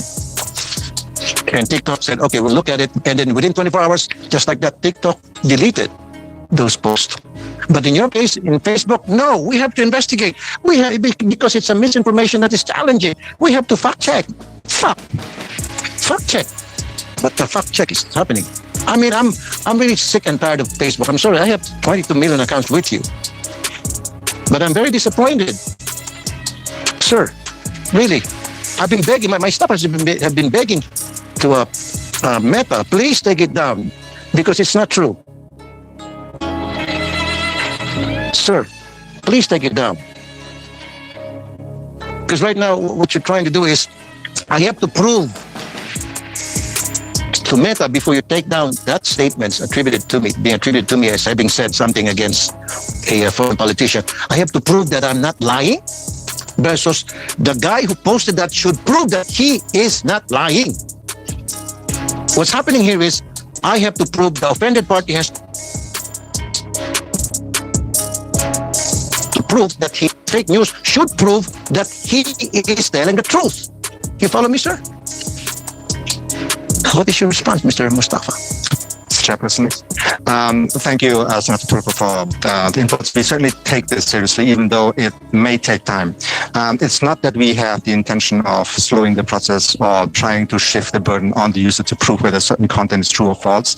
The policies that we have in place and the processes that we have in place ensures that it applies to all people and all users to make sure that it is fair and equitable. And this is why we have the collaboration with fact checkers. They determine whether a piece of information is false and true. But sir, let me interrupt. I'm sorry, Mr. Chair.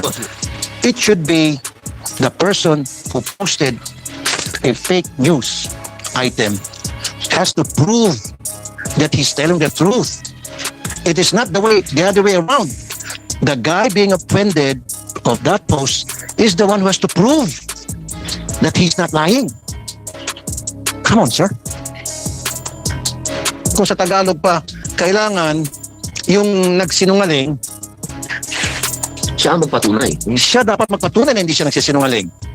Ang nangyayari, yung na-offend, yung minalanghiya, kailangan magpatunay na hindi siya nagsisinungaling.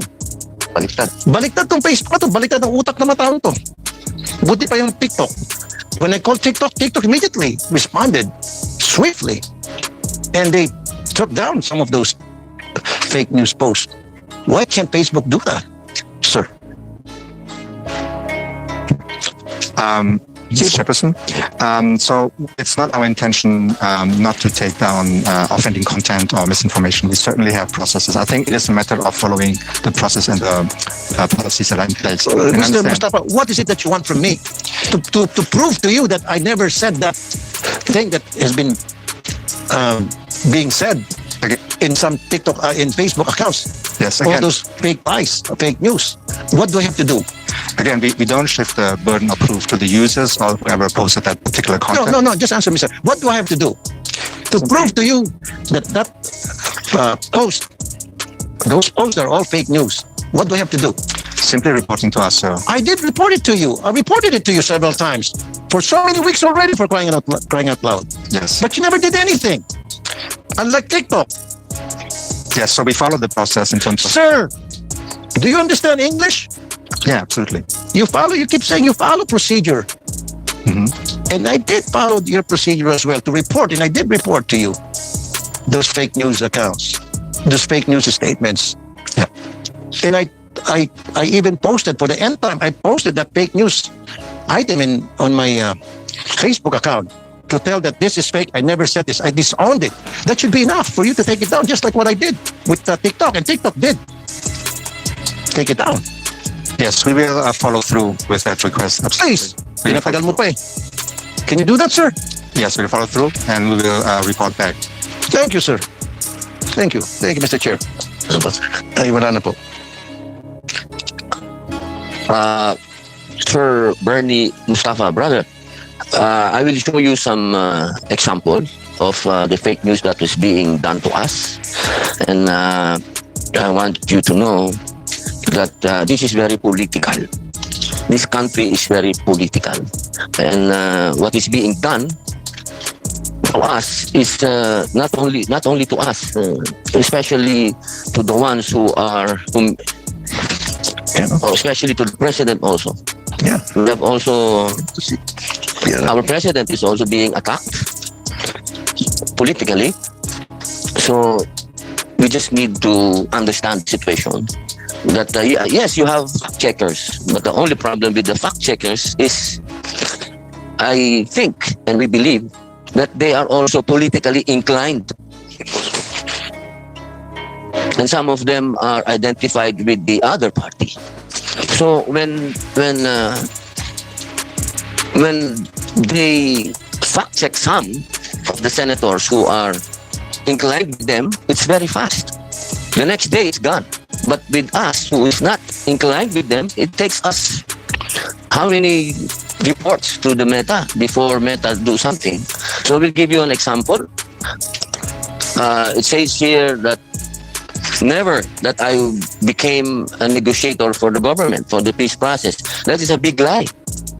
How many times did I go to Mindanao and I was being sent there to stop the fighting? One time it was even in the international news that I was sent by the government to talk to the Abu Sayyaf. And then one time the fact checkers, they will just say I was lying. Never that it happened. So many times we reported that to Meta, my brother, but never. Nobody ever said no. We were wrong. Senator Padilla was really a negotiator. Never. The last time we have some in Facebook, they post again that we are encouraging people to do online gambling, and we are fighting online gambling here. They are saying that we are. This is an example that I am endorsing an online gambling. Just a few weeks ago, they said that I am attacking the Catholic religion. I was feeling, wow. I was once a Catholic. So why will I attack the Catholic religion? I am for peace. And we reported it again, and it's still there. So my brother, there is really a problem. And the way I look at it, this is very political. So I hope Meta can do something about this. The platforms, Facebook and any platform that is, I think, one of your platforms, they're always politically it is being used. And I hope that you can do something about this. Because it's about a personal attack If it's a political attack, if it's about our policies, it's okay. No problem with that. But if it's already religious, and if it's already personal, private, I think that is too much. And that is being done also to Senator Tulfo and all other senators who are not inclined with your fact checkers. Even Senator Marculeta, he is also being attacked. Our Senate President, Vicente Soto III, is also being attacked. So I hope, my brother, this will be taken seriously by Meta. This is not an attack. We are not attacking you. We are all Facebook users. Senator Tulfo has 20 million, 30 million. 22 million. 22 million. I have 9 million. So we are with Facebook for so many years. And we love doing live also with Facebook. But I hope you could also protect us from political attacks. It is being used against us, sir. And to add what Senator Robin Padilla said, Mr. Mustafa, in 2028 there will be national elections. Okay, so right now there are some people who are using Facebook as a platform to attack the politicians or candidates that they perceive to be their enemies. You have to watch out for that. I'm just telling you, just like what Senator Robin Padilla said, it is going to be political in the next few months or even in the next couple of years. So be vigilant, and please, I want you to really think about what is good for Meta. Okay, but before I continue, can you see that? That's the President of the Philippines. Can you take that down right now? Or you need to fact check? And everybody knows that's a lie. That's deep fake post. And you know that. And why are you not taking it down? So you need a fact check? For crying out loud. God damn. Please answer. The president is being disrespected here. Yeah. Allow me, Mr. Chairperson. For this particular content, I think it's already been in process. In process? In process of... Son of a gun. Why not take it down immediately? Again, it has That's to go through the bullshit. stages. But we are in the process of... No, it's being... No, I'm not gonna buy it, Mr. Mustafa. Mm-hmm. You know for a fact that that's a lie, that's fake news. Why would the President of the Republic of the Philippines be disrespected like this and you allow it? Okay. And everybody knows that's a lie. And you know that's a lie. But you said there's a process before this will be taken down. Shame on you. Wait, okay, the ACT would like to say something, Secretary, Mr. Chair, your indulgence. Commissioner Secretary Henry Aguda, sir. Mr. Chair, Sir Senator, with this specific post, and I can vouch for this one of the very few times the medyo mabilis na may action nila, they took it down because this is blatant deep fake and fake news, definitely. I haven't met Mr. Mustafa yet, first time seeing him, but I've been interacting with Attorney Gio since last week. In fairness, since Attorney Gio joined, kasi nawalan sila, Mr. Chair, ng regulatory head. Yung regulatory head nila lumipat. Since Attorney Gio joined, medyo bumilis. But that's my concern. Parang nagiging hindi system-driven ba? Depende sino kausap mo. So, medyo nag-okay ng konti, pero hindi pa rin dun sa level na gusto po natin, Mr. Secretary Aguda, no, it's been 1.5 weeks now. Yes. February 2 it was posted. That's right. And until now it's still there. And he said it's being processed. Come on, take it down, Mr. Mustafa. Our president is being disrespected blatantly. And you're not doing anything about it, and you said you're still processing it? Come on, take it down. God damn it. Chairperson, I think based on the latest information I received, it's already been addressed, so it's already been taken down. But it's not being taken down. It's still in there right now, even while we speak. It's still there. We'll take it down already. We'll take a long to verify whether it's been taken down or not. But we understand it's already been taken down. Might be some other assets that still have this, so that we have to address that as well. So once we've taken down particular content that's violating, then we can obviously expand it to other content that has the identical type of message. But Mr. Mustafa, that's a blatant attack against our president. Yeah. Not just an ordinary people, a person. Yeah. It's the president, it's the leadership of our country. that's being attacked blatantly, and you're not doing anything about it. You let it go, and you said it's being processed, and there's a process, and there's a fact checking, and etc. etc. No, you know for a fact that that's fake, deep fake post. You should take it down immediately. Why allow it to go for more than a week? Taking it down, but if there are identical content that are exactly like that, we will definitely take it. Attorney Jameson, you're Filipino, right? Kung Pilipino ka, patigdan mo na yon, yung Pangulo natin binabastos. Sir, just to report, Mr. Chair, Mr. Senator, thank you for the time. May sa government reporting channel po, report po ito sa amin ng DICT. And upon reporting, all the links, the URLs that had this content were immediately taken down, Mr. Chair.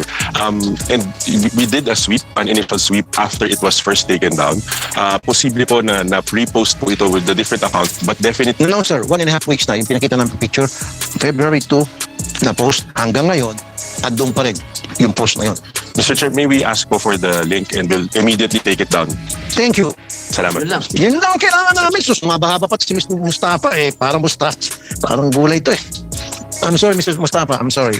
I apologize to you and to the chairman of this committee because I'm being emotional. I can't take it anymore. I'm sick and tired of being sick and tired of seeing all these deep fake posts, fake news, and you guys are not doing anything about it when in fact it's in your hands. You have the power to take it down, but you don't want to use that power. And that really what pisses me off, sir.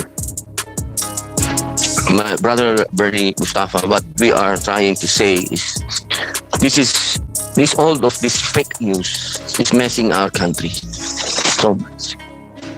It is one way of begging you to do something, brother, because this is too much already. Too much of this is not helping our country, and too much brainwashing, too much of everything. So really rely on you on this to help us, brother. Thank you. Sir, Secretary Henry, ano po ang aksyon natin dito sa mga fake news na ito? Kasi ang alam ko, deduct na tayo, di ba? Gusto na ni Presidente din talaga ito matapos. Ano po ba ang aksyon ng DICT po? Mr. Chair, with your permission, I have a short opening statement lang naman. Kahit mahaba, sir, basta matapos na yung deepfake. So, Mr. Chair, mga iginagalang na senador, magandang umaga po. Ang pagdinig natin ngayong araw ay naglantad ng isang mahalagang katotohanan. Ang fake news ay hindi lang usapin ng pananalita o opinion. Ito ay nagsisilbi ngayong gateway crime po. Ang fake news sa internet ay hindi basta maling balita. Kadalasan, ito ang simula ng mas malaking krimen. Dito nagsisimula ang panlilinlang na humihila sa mga tao, lalo na sa mga kabataan po, papunta sa illegal na sugal online, mga financial scam, at sa bandang huli sa pag-abuso at pagsasamantala ng mga bata po online. And Mr. Chairman, isipin niyo lang po, bakit hirap ang Meta na tanggalin to? Negosyo po nila to. Ang negosyo po nila, ganito po kalaki kinikita nila. Between 20 to 30 billion sa Pilipinas po. Tanungin nyo na lang po magkano tax binayad nila. Kayo na lang po, Mr. Chair, magtanong yan. Ang kumikita nila para sa tambayan po, sa bawat 10, ganito po ang business model ng mga social media platform. Views translates into ad revenue.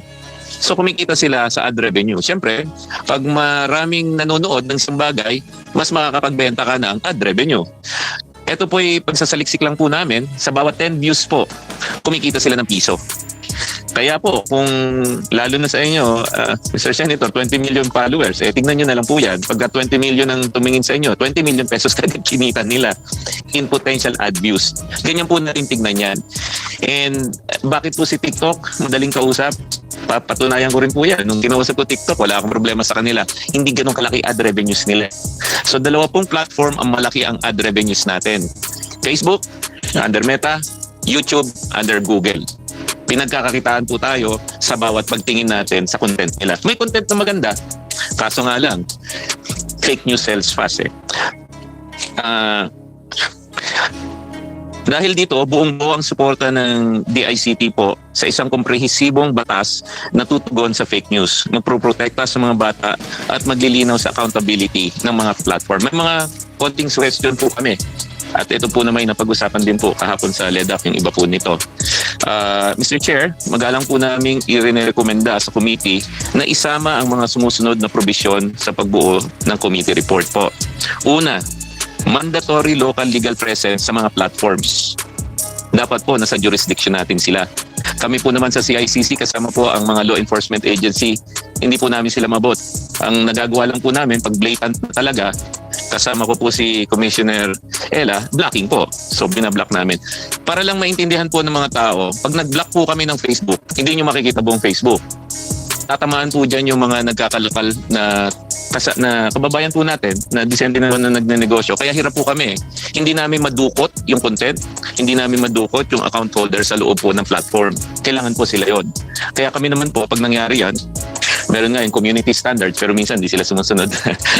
Pangalawa po, notice and action mechanism na may due process. Notice, pag binigay namin, huwag na sila makidebate. Ang sabi nga po kanina, bakit ba yung naargabyado ang magpapatunay na naargabyado siya? Yung fake news na nga eh. Diba? Pangatlo po, penalties for willful inaction pagkatapos ng notice.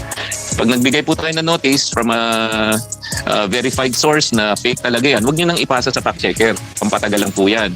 Tandaan nyo po, 10 views, piso ang kita niyan. So, i-delay lang po nila yan.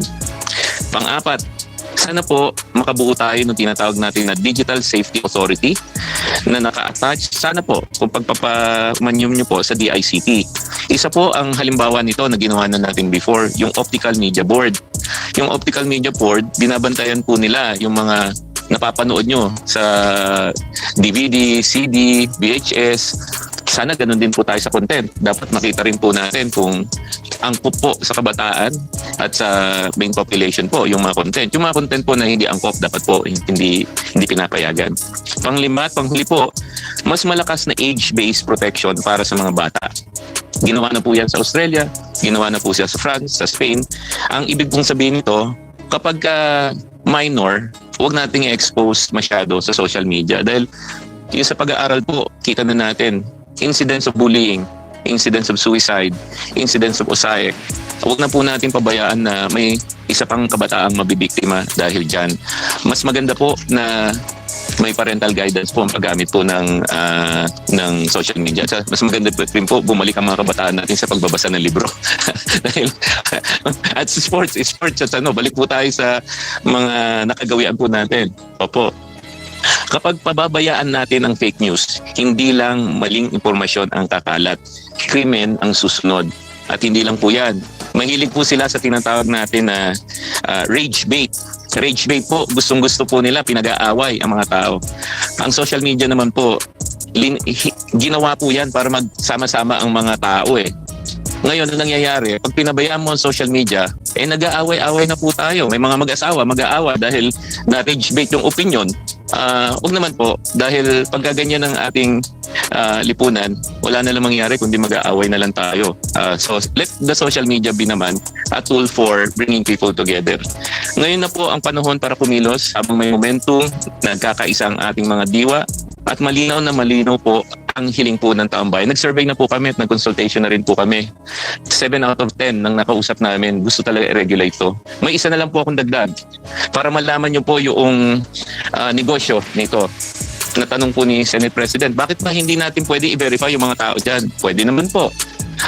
Yun nga lang, and these are our friends from Facebook, bakit kailangan ka magbayad para ma-verify ka na totoong tao? So, ibig sabihin nun, pag hindi ka totoong tao, libre ka. Pag ayaw mong pakita yung personality mo dahil baka may gagawin ka na hindi ka nais-nais, libre ka. Bakit pag totoong tao ka at gusto mong masabi sa buong mundo, ako po, si Henry Aguda, may checkmark po ako. Bakit ako kailangan magbayad? Hindi ba dapat pwede ko i-volunteer? Yun lang po, Mr. Chair, ang namin, ang opening statement po namin. Maraming salamat po. Napakaganda po. Nakausap niyo na po ba ang Meta tungkol dito? Kung sa mga bagay na to? Nako, Mr. Chair, ano ko po yan? Ay, nako, best friend ko po yan. Para po kami frenemies. Kung i-share ko lang po, last year po kasi, nandun din po ako sa Comelec Advisory Council. So kami rin po yung nagbabantay ng automated election. So sinuwerte po ako at na-appoint po ako bago mag-Mayo. So ang daming fake news kumakalat. Kailangan pong bantayan natin ang election process from fake news kasi nakakagulo eh. Ang dami po. At umabot na po ako sa punto na sumulat po ako mismo kay Mr. Mark Zuckerberg. Sumagot naman po. Ay, hindi sa Facebook. Nagpadala po ako ng traditional postmail. Papakita ko po sa inyo. Kakaiba nga Sa Facebook, hindi po siya sumugot diretso, pero nagpadala po siya ng mga emisaryo. Medyo humupa. Pero yun po yung nakikita namin. Pagka ganyan, nagtutulak ako, huhupa, tapos biglang, siguro, pag nangangailangan ng revenue, tataas ulit. Negosyo po yan. Mahirap po ang trabaho nilang dalawa. Kasi po, ang may control dyan, yung mga boss nila na sumasagot. Magkano ba kita natin ngayon? Yun ang problema po dyan.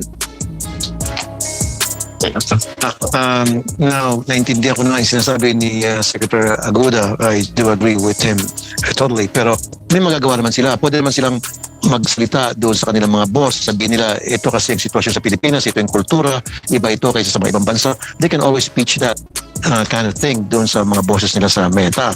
But they're not doing it because they're afraid. So in that case, hindi sila karapat-dapat sa posisyon. Ito si Mr. Mustafa. So hindi niya pala kayong i-vouch tayo doon sa boss niya sa Meta. See, so I have nothing against Mr. Tingson. I have met Mr. Tingson. He's okay. He's an okay guy. But Mr. Mustafa, I'm sorry. This is the first time I've seen your face, really. And I don't have anything personal against you. But please do your job. Please help us. Like what the Senator Chairman said earlier. Please help us. Especially this is the political season where so many people out there willing to attack for a fee, attack any politicians they will deem as an enemy in the coming elections. So you have to maybe make your community standards stricter. That should apply to everybody. Like what Secretary Aguda said, it seems to us, now I understand, that you're all money. That's why, what's it, Sucker? Mr. Mark Zuckerberg. Mr. Mark Zuckerberg, tell Mr. Zuckerberg to please, come on, just don't think about money. He's already one of the richest guy in the planet. He doesn't have to be richer because of attacking Filipino politicians or Filipino personalities. I know he doesn't need that much money, but he can help us by, making sure that fake news is not going to be allowed here in the Philippines. And the Filipino people are being protected because I know for a fact, I think the Philippines is number 1 or number 2 Facebook user in the world. Is it number 2 or number 3? Is it 1 or 2? It's definitely one of the biggest, Mr. Wow. Chair. Kaya they love it here, right? They love it. They love the Philippines because they make so much money, tons of money from the Facebook users in the Philippines. I think they make money out of these scammers, out of the fake news parang ang analysis, Mr. Chair, ang analysis ko po dyan, parang meron kang mall. Di ba? Kailangan maganda yung advertisement mo sa labas ng mall. Pagka yung advertisement mo din is yung catchy na catchy. Halimbawa, let's say something na maiinganyo mga punta. So pagpasok mo sa mall, ayun, doon ka nabibentahan ng mga bigat. Mr. Secretary Aguda, Mr. Chair, yung sinabi ni Secretary Aguda, swak na swak yung rage bait. Yung bang init ang ulo mo parang, uy, nag-aaway to merong away to, mag-messaging sila, maraming papasok, malaking kita ng Meta. Example lang sa akin, hindi ko nabanggitin yung pinag-aaway ako ng dating presidente ng Pilipinas. May sinabi ako doon sa dating presidente ng Pilipinas. Wala naman ako sinabi. Siyempre, mataas ang views. Ang daming views, pinuputakti. Kasi sabi ko, mag-aaway itong senador at saka itong dating presidente, nag-aaway kami. Ayaw i-take down nila kasi sabi ni Secretary Aguda, hanggat hindi mo tinitake down, lalong tumataas ang views. Katulad niyan, yung ating presidente, disrespect, nakahubad, tapos merong hinihitit kung ano man yun. Gusto-gusto ng mga Pilipino yun, ng mga loko-loko. Ay, maganda to, chismis to. Ayaw nila take down kasi sayang din yung kikitain na sabi niya piso kada 10 views. Kasi itong si Zuckerberg, puro pera nasa isip. But sir, I'm sorry, I'm really hurt on behalf of other Filipinos. The President of the Republic is being disrespected on social media, and you guys have the power to do something and take it down, but you're not. So it hurts us, especially me, because like I said, I'm a Facebook user and I've been with you for more than 10 years, and now I have 22 million followers. But I'm not making money from my Facebook account, mind you. I'm not. You guys are making. No, my Facebook account, 20 million, is not monetized. I never earned a single penny from my Facebook account, but Facebook does by the millions. You know that, sir. Yeah. Good. Yusek Renato Aboy Paraiso, sir, ng Cybercrime Investigation Coordinating Center. Sir? Assalamualaikum warahmatullahi wabarakatuh. Sir, just on the point po ni Senator Raffy Tulfo na nagagamit po yung mga social media pages natin to promote scams po. Yun po yung gusto kong pag-usapan din with the social media pages kasi gagagaling ko lang din sa kabilang committee for illegal gambling. Ato, tama ho sila. Even yung mga illegal gambling sites na yan, yung mga scams na yan, nakakapasok ko because of the sponsored feature po ng mga, ibig sabihin nag-advertise sila. So even yung mga illegal gambling tsaka yung mga illegal sabong online sabong, nakikita ho natin na po-promote because of the sponsored sites ng mga social media pages natin. At siguro kailangan naman mapag-usapan na mag-self-regulate pagdating sa mga ganun po, Mr. Chair. Okay, makasingit pa, Mr. Chair. Okay, marami akong kaso, Mr. Chair, sa Rapid Tulfo in Action na mga bata nagpakamatay dahil nabubuli. And nireport na ng mga magulang ng bata yung pambubuli sa Facebook para i-take down. And yet, Facebook doesn't want to take it down. Makonsensya dapat ng Facebook na ito doon sa mga namatay ng mga kabataan. I'll say it in English. There were so many cases that I've handled in my radio program where parents of children will come to me because their kids were being bullied online using Facebook as the platform, and then the parents have been calling Facebook and said, Facebook, please take it down because our kids can no longer take it, and our kids are already depressed. And Facebook said, no, we're gonna go through a process. We're gonna process it. We're gonna do some fact checking. Even before that fact checking happens, the children took their own lives. They committed suicide. And I'll put that on your shoulder, Facebook. The lives of these kids that were taken away because of bullying, that would be your responsibility. I'll put it on your shoulders. Because if you only acted immediately after the parents did communicate to you, then those kids wouldn't have committed suicide, sir. Do you follow me, sir? Yeah. I have 1, 2, 3, 4, 5, 6, 7 kids that already committed suicide because of bullying on Facebook. And then the parents did communicate to Facebook and told Facebook about what is happening to the children. The children are undergoing depression, but Facebook wouldn't listen until the kids committed suicide because they can't take it anymore. And that's what happened, sir. And also, there are instances where adults would communicate with children, minors.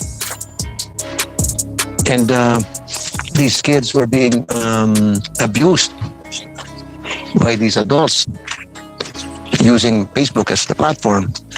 And then again, the parents of these kids being abused online, being harassed online by adults. The parents of these children would communicate to Meta or Facebook, but Facebook wouldn't listen. And Facebook would just, and the complaints of these parents would just fell on deaf ears until the kids would commit suicide. Maybe that is something that you really have to think about it, sir. That's what we call cyberbullying and online harassment.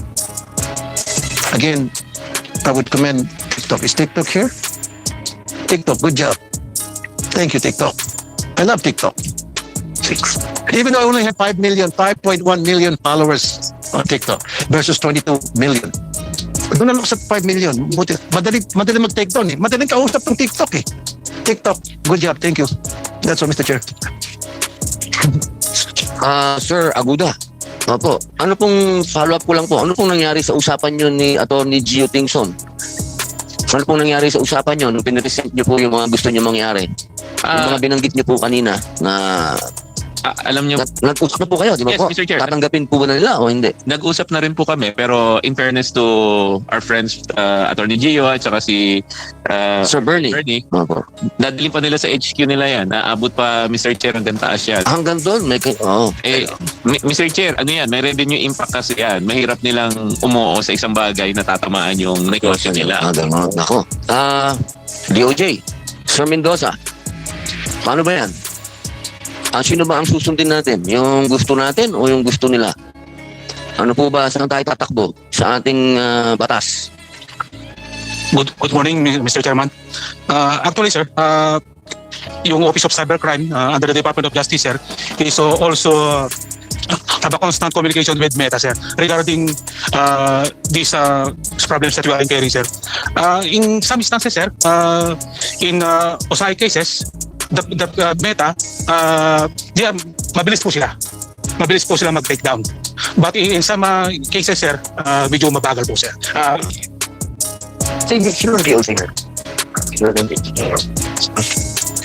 Sige po, salamat po, Sir Mendoza. Sir, kasi mahirap namin tanggapin yung parang tayo yung nakikiusap. Ano ba ang kailangan namin gawin para hindi naman tayo parang tayo ang nakikiusap? Sila ang kumikita, tayo ang nadidisgrasya. Kasi parang yung ating kultura yan eh. My brother Bernie, it's a culture of the Filipinos. We love talking. Chismosong Filipino, gossips and everything. So this is being used against us. And another one, we are very political. This country is very political, and again, that is being used. And one of our culture also is gambling. This is all from the colonization of our country because, we are like, we are from the same, we are colonized by a lot of Western culture and gambling, gossips, and all of this. So this is being used against us. So I'm asking our government agencies so that we have to do something about it because it's destroying our country. We have troll armies in this country. Troll armies, they are being employed by PR firms, and then these PR firms are being paid by politicians, and they're doing all these things.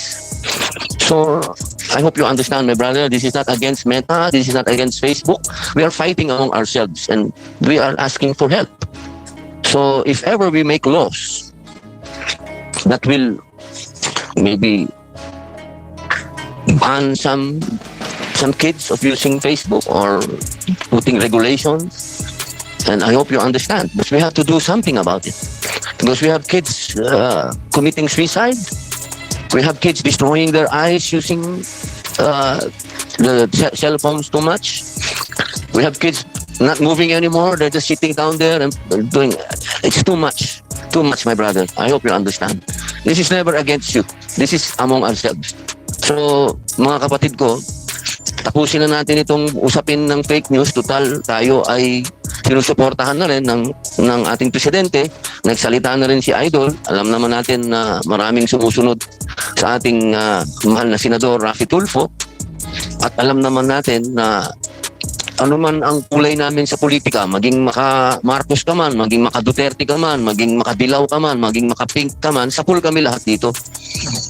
So sana, pagtulungan na lang natin to na makagawa po tayo ng mga batas na kung kailangan natin mag-ban, kung kailangan natin mag-regulate, gawin na po natin. Kasi kung aasahan po natin, yung Meta, natutulungan tayo kagyat, hindi po.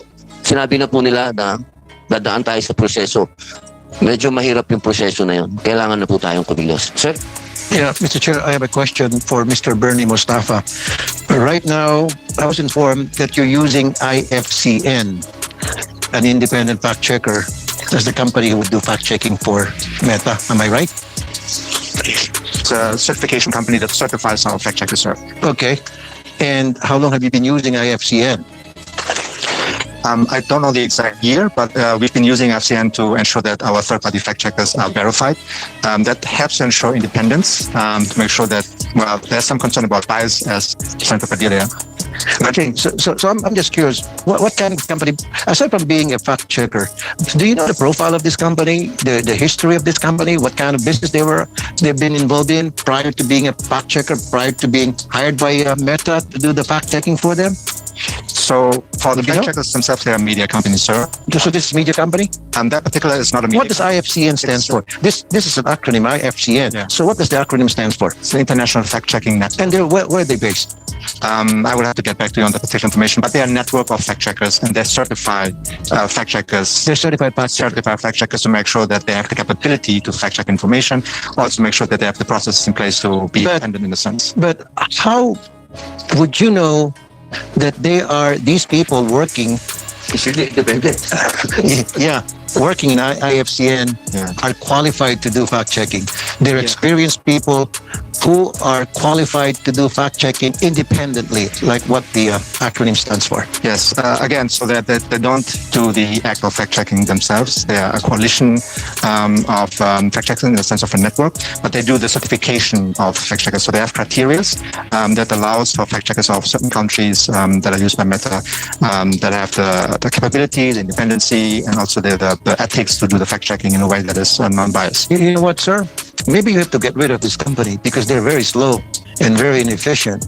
Because and very political, yeah. Because what my people's been informing me, and they just told me earlier that the problem really is not with Meta, or not with your people based here in the Philippines, Meta.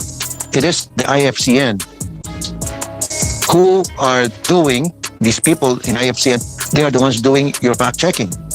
But they're very slow. Even Meta, I'm not going to mention the names of people in Meta that told us, my people, I'm sorry, mom, sir, it is not our fault. It is the fault of IFCN because they're so slow. As a matter of fact, if I have to be asked, this is from Meta, if I have to be asked, or if we have to be asked, we want to get rid of the company. So maybe you have to study this company. Do they really deserve being the fact checker of Meta? Certainly, we take note of your concern, and because they're very slow, sir. Thank you. Yeah, like in my case, it's been like more than a week, and Meta hasn't done anything. It's still waiting for the result that will come back from the report. Yeah, from the IFCN. Just to clarify, FCN certifies the fact checkers that are here in the Philippines, of which there are 3, AFP, including Rappler and Vera Files. Oh, so this is a network of members? Yes, it's a network of members. Are they being paid to do the fact checking for you? I'm not sure I can answer that, but they do verify or certify the companies, the media companies that do fact checking, either there in Philippines or Indonesia and other parts. Okay, I'll tell you what, sir. Like I said, the Philippines is one of the most Facebook users in the world. I think it's not number 1 and number 2. Correct me if I'm wrong. There are so many fake news that comes out almost every day, or maybe I'll say every minute of the day, by the hundreds. So how can IFCN people keep up to the numbers, to the volumes of fake news that appears on Facebook? What kind of tools do you use? Yeah, so they would rely on the fact checkers that are in the Philippines, sir. Fact checking. So there's how many fact checkers do you have here in the Philippines? 3 fact checking. 3 only? Media companies, not individuals. That is why not use AI as fact checkers? They'll be faster and more reliable. So we use AI to detect violations of community standards, but not necessarily misinformation, because they need to be verified by human persons, essentially. Just like you said, if there's 3 media companies, I don't know these media companies and I don't want to know. How many people do they have each media company? Okay. Right. And I'm talking about hundreds of fake news that comes out every day. Yeah. So how can they keep up to these numbers of fake news that comes out on Facebook? Certainly that is a challenge, sir. But in addition to the fact checkers, we are also trying to identify the actors behind this in the sense of coordinated inauthentic behavior. A lot of times misinformation is tied to actors that are operating fake accounts. I'll tell you what, sir. Yeah. Shortcut. I'll tell you what. Why don't we do this? This is my recommendation to you. If a person is being attacked by a post, fake news post, and that person posted on his account that post that is attacking him on Facebook is fake, and he never said that, you should take his word for it. What you do is then you go to the person who posted the fake news and ask him for evidence within 24 hours or less. If he or she cannot show proof that what he or she posted is fake news, then you should take it down immediately. Is that fair enough? We certainly take that into consideration, sir. Thank you, sir. Thank you. Meron ka pa po dito? Wala na siguro. Join ko na ito. Saan na sa OMB na lang? Opo, lipat na ako. Di ba? Okay, gusto mo lipat? Lipat na ako sa ibang... Sige. Adjourn mo na, sige. Wait, before anything. Facebook, I don't have anything personal against you, but I'm being emotional because I'm really sick and tired of being sick and tired of all these fake news being proliferated against me, and not only myself, my family. My family's being affected. My wife, my children, they're all being affected with all this fake news that comes out on social media, on Facebook especially. Really. There's a post that I'm with this girl dancing, kissing this girl with this woman, etc. And those are all fake news. And we've been telling Meta, I didn't do this. It's not me. I didn't do this. I don't know that girl. And yet Meta said, no. Would it be? And a lot of people believe. And so it really affects my family, my relationship with my wife, with my children. You follow me, sir? What if it happens to Mr. Zuckerberg? What would he do? What if it happens to you? What would you do, sir? Just answer me. What would you do? Well, I suppose it would follow the same process as well. But again, these are established to ensure fairness and equitability, and we do take these issues very seriously. So if we understand that there's a particular misinformation, particular content that is, for example, causing harm, real life harm, for example, that we would immediately take action on. Misinformation, type of information that, for example, affects, let's say, elections, in terms of misleading voters, for example, we take immediate actions on those. So there are particular cases where we do take immediate actions. Okay, last, Mr. Chair. Okay, sir, I'll repeat it again. I already said this earlier. But this is just a suggestion. Maybe you can adopt this suggestion. If a person communicated to your accounts to you and tells you that that post against me is fake news, number one, and then what would you do?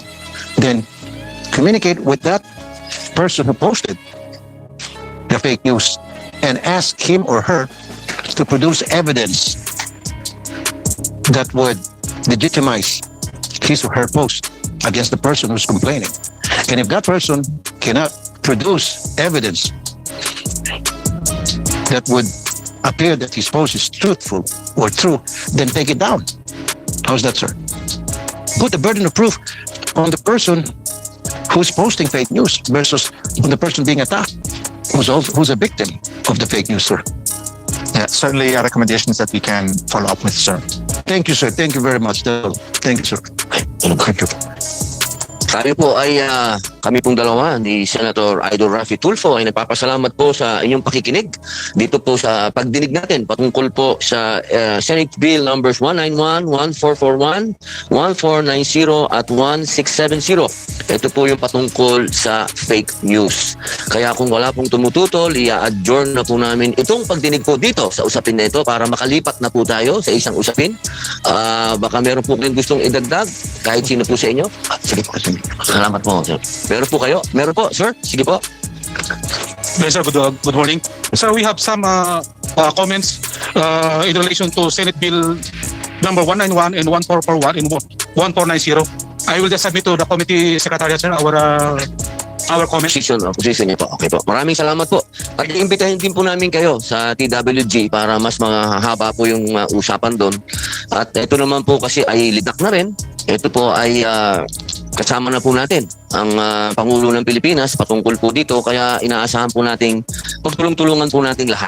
Opo, kaya official ko na pong ina-adjourn ang pagdinig dito sa SBN 191, 1441, 1490 at 1670. Maraming salamat po. Lipat na po tayo sa susunod.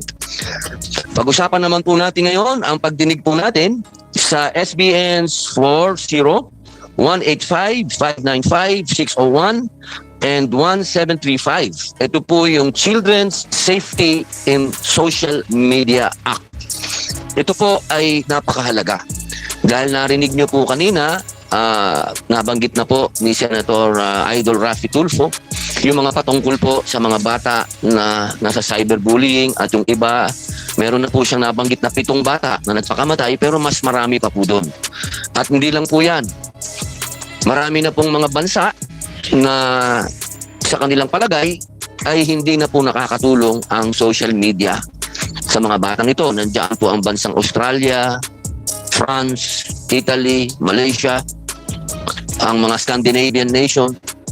Ito po, mga mahal kong kababayan, ito mga bansa na ito, mayayaman na bansa ito, mga progresibo.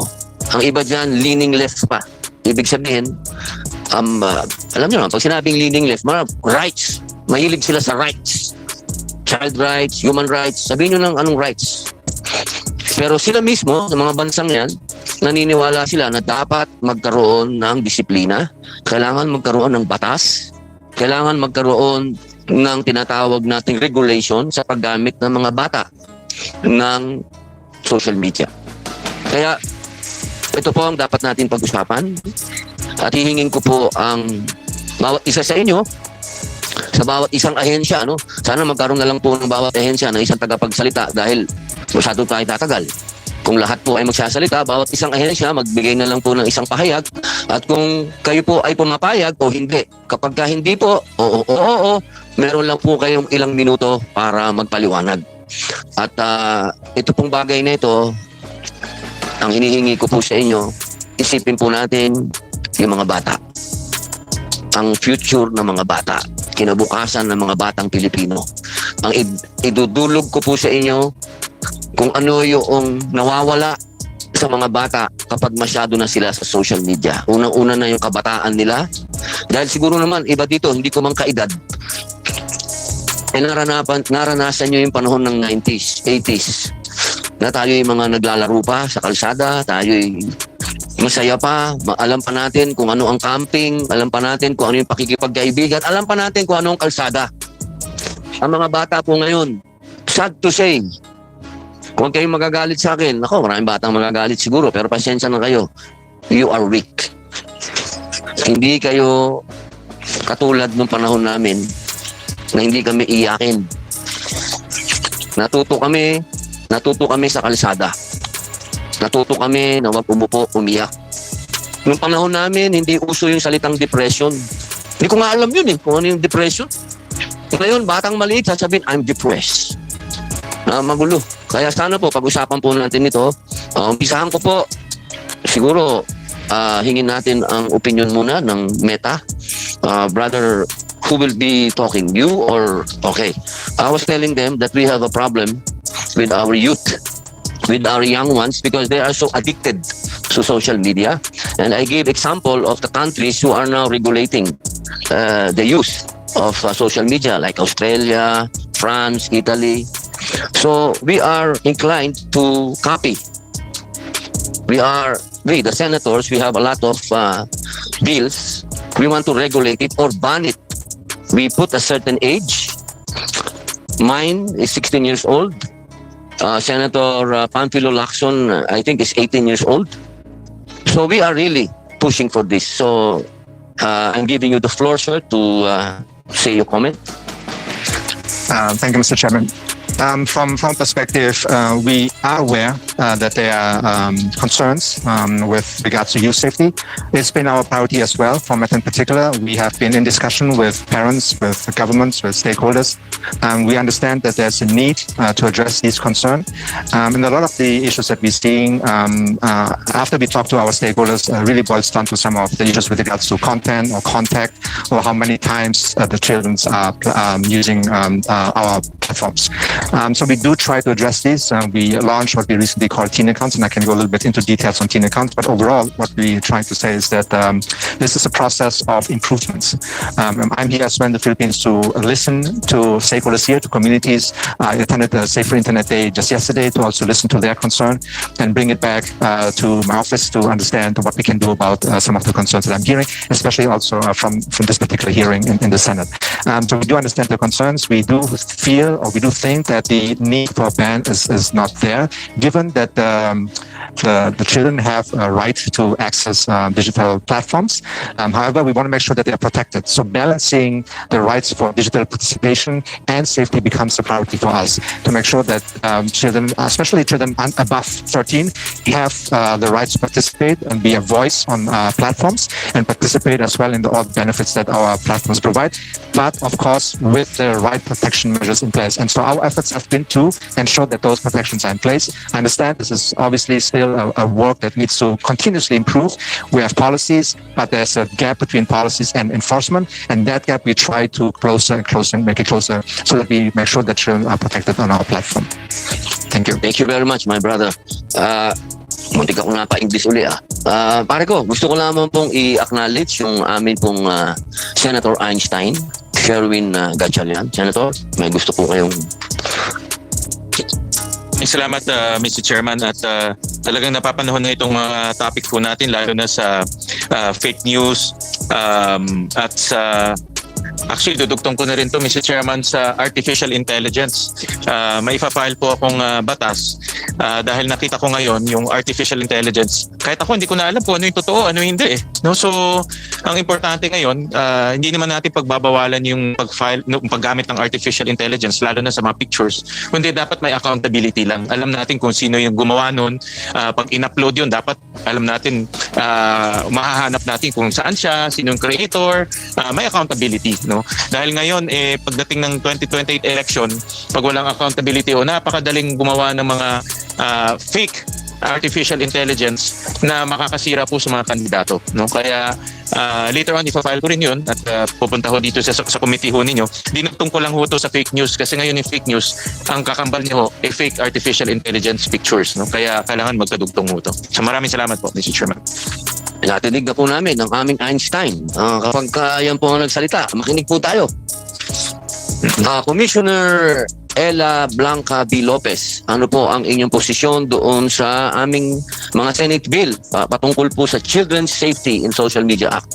Magandang tanghali po sa ating lahat, Mr. Chair. Magandang tanghali, Senator Win. NTC po fully supports these initiatives.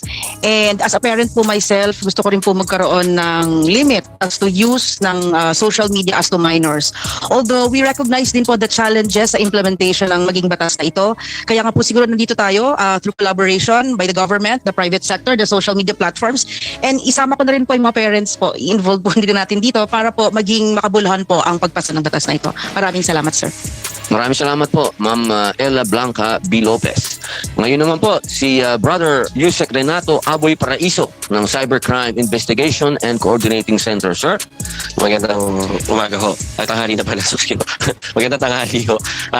Ay, sinusuporta ko yung position po ng NTC. Pero kami sa CICC, ang nagiging problema ho talaga natin, our problem would be implementation. You mentioned po, our dear Chair, mentioned several countries that adopted these measures, but still they fail with the implementation. So maybe we learn from their challenges. And I'll put the hat of the chair as the executive director of the CICC.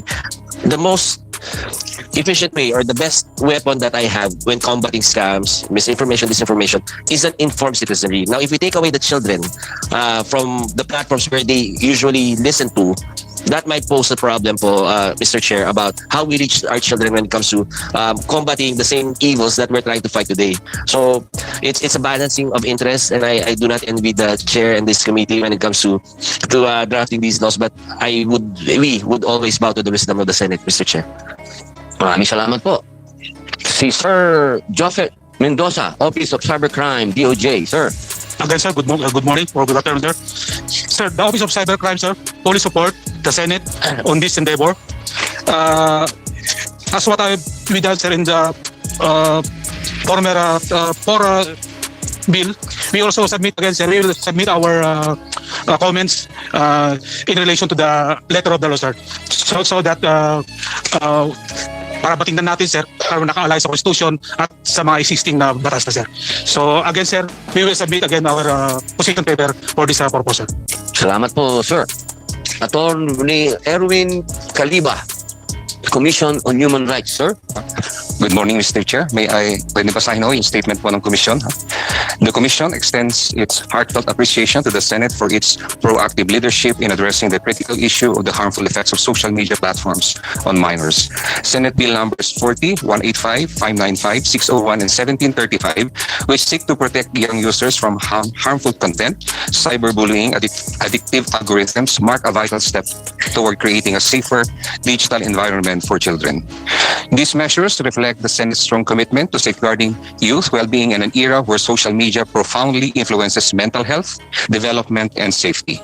The Commission fully supports these bills and the swift passage of a law that has robust protections for minors, taking into consideration the best interests, evolving capacity, and the right to information of children.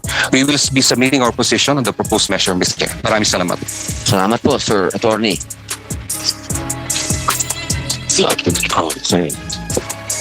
Mula naman po sa Google Philippines, si Hazik Nur Hisham, Manager, Government Affairs and Public Policy, at si Putri Alam, Director, Government Affairs and Public Policy. Sir, who will be the one talking? Okay, sir. Magandang hapon. Magandang hapon. Good afternoon. Assalamualaikum warahmatullahi wabarakatuh. Good afternoon. Thank you, Mr. Chair.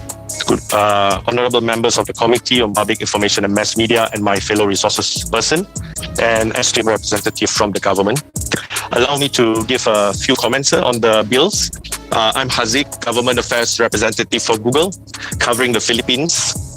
We would like to share our statement on Child Safety and Social Media Act and share how we see our role on Google and YouTube in ensuring the same for minors in the Philippines and other parts of the world.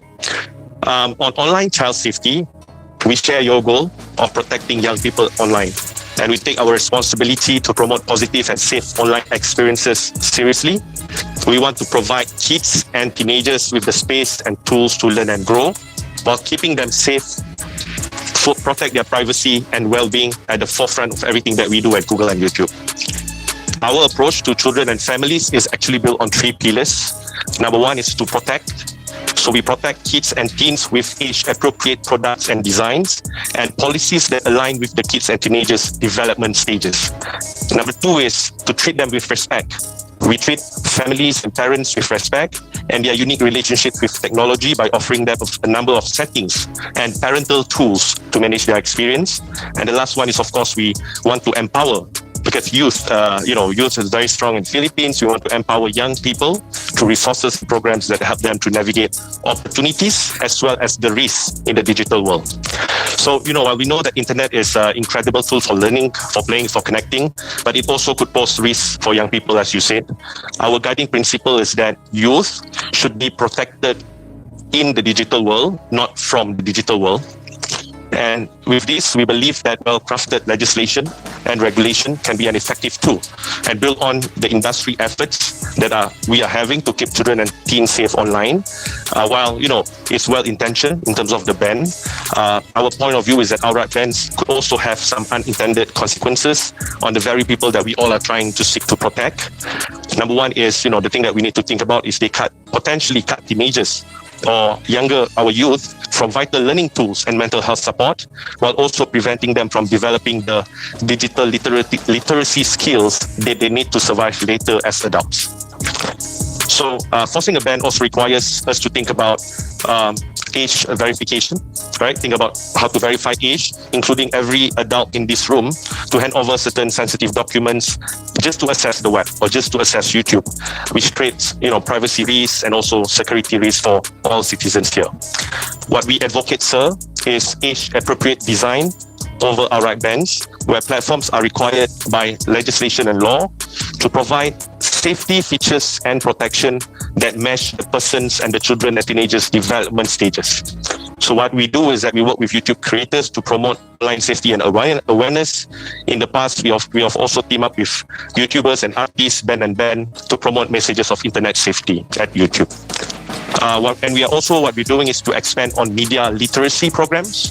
Our program, Youthing, specifically for children and teenagers, designed to help these individuals spot and fight misinformation. And what's important in Philippines is also where it's available. It's now available in Ilocano language on top of Filipino, English, and Cebuano, so we can reach more communities across the country. Lastly, Google Philippines is committed to building responsibly and share your goal of creating a safe environment for Filipinos. We are happy here to discuss with everyone, Honorable Chairperson, and share more information about YouTube and Google today with the rest of the committee. Thank you so much. Thank you, sir. I thought you're gonna speak in Tagalog. Okay, Attorney Ives Gonzalez, TikTok, pare. Mr. Chair, magandang hapon po. Senator Padilla, Senator Gatchalian. I'm Attorney Ives Gonzalez, representing TikTok's public policy team in the Philippines. And on behalf of the cross-functional team working behind the scenes on the Philippines, we thank Senator Raffy Tulfo for his kind words earlier. We welcome today's opportunity to discuss the Children's Safety in Social Media Act category of bills. We recognize the valid concerns raised in the bills regarding the digital well-being of our youth. TikTok for millions of Filipinos is a launchpad for discovery and learning. To ensure that discovery always goes hand in hand with security, we have engineered what we believe are some of the industry's most robust safeguards. TikTok's approach is built on active intervention.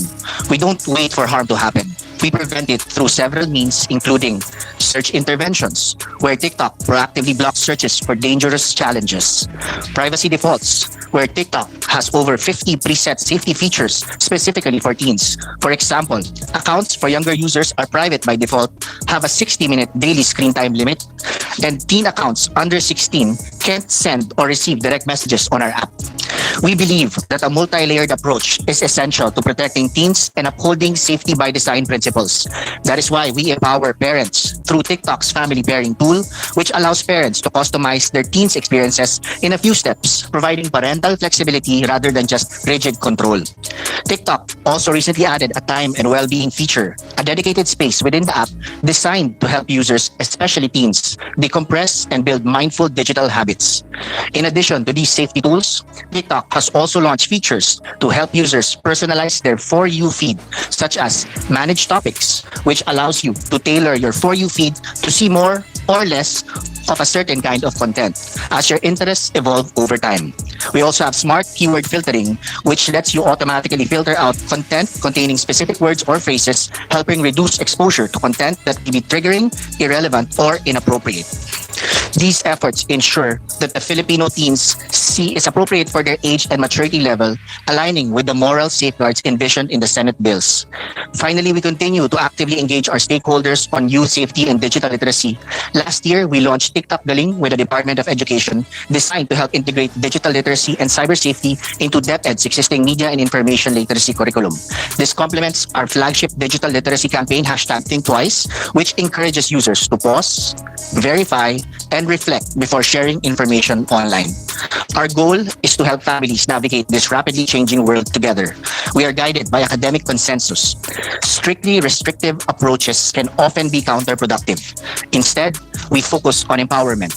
We want digital experiences to offer joy and enrichment, but we know that joy cannot exist without safety. At TikTok, safety is our #1 priority. We look forward to collaborating with the committee to ensure that the Philippine online environment remains a space where our children can exercise the right to participate in political, social, economic discussions in a meaningful and child-appropriate manner. Maraming salamat po. Okay, salamat. So that is a no. No. Attorney, at least tato dati. No. We look forward to working with the committee. Okay, safe answer. Ayos. Dr. Christine Elaine Abari. Sir, ma'am?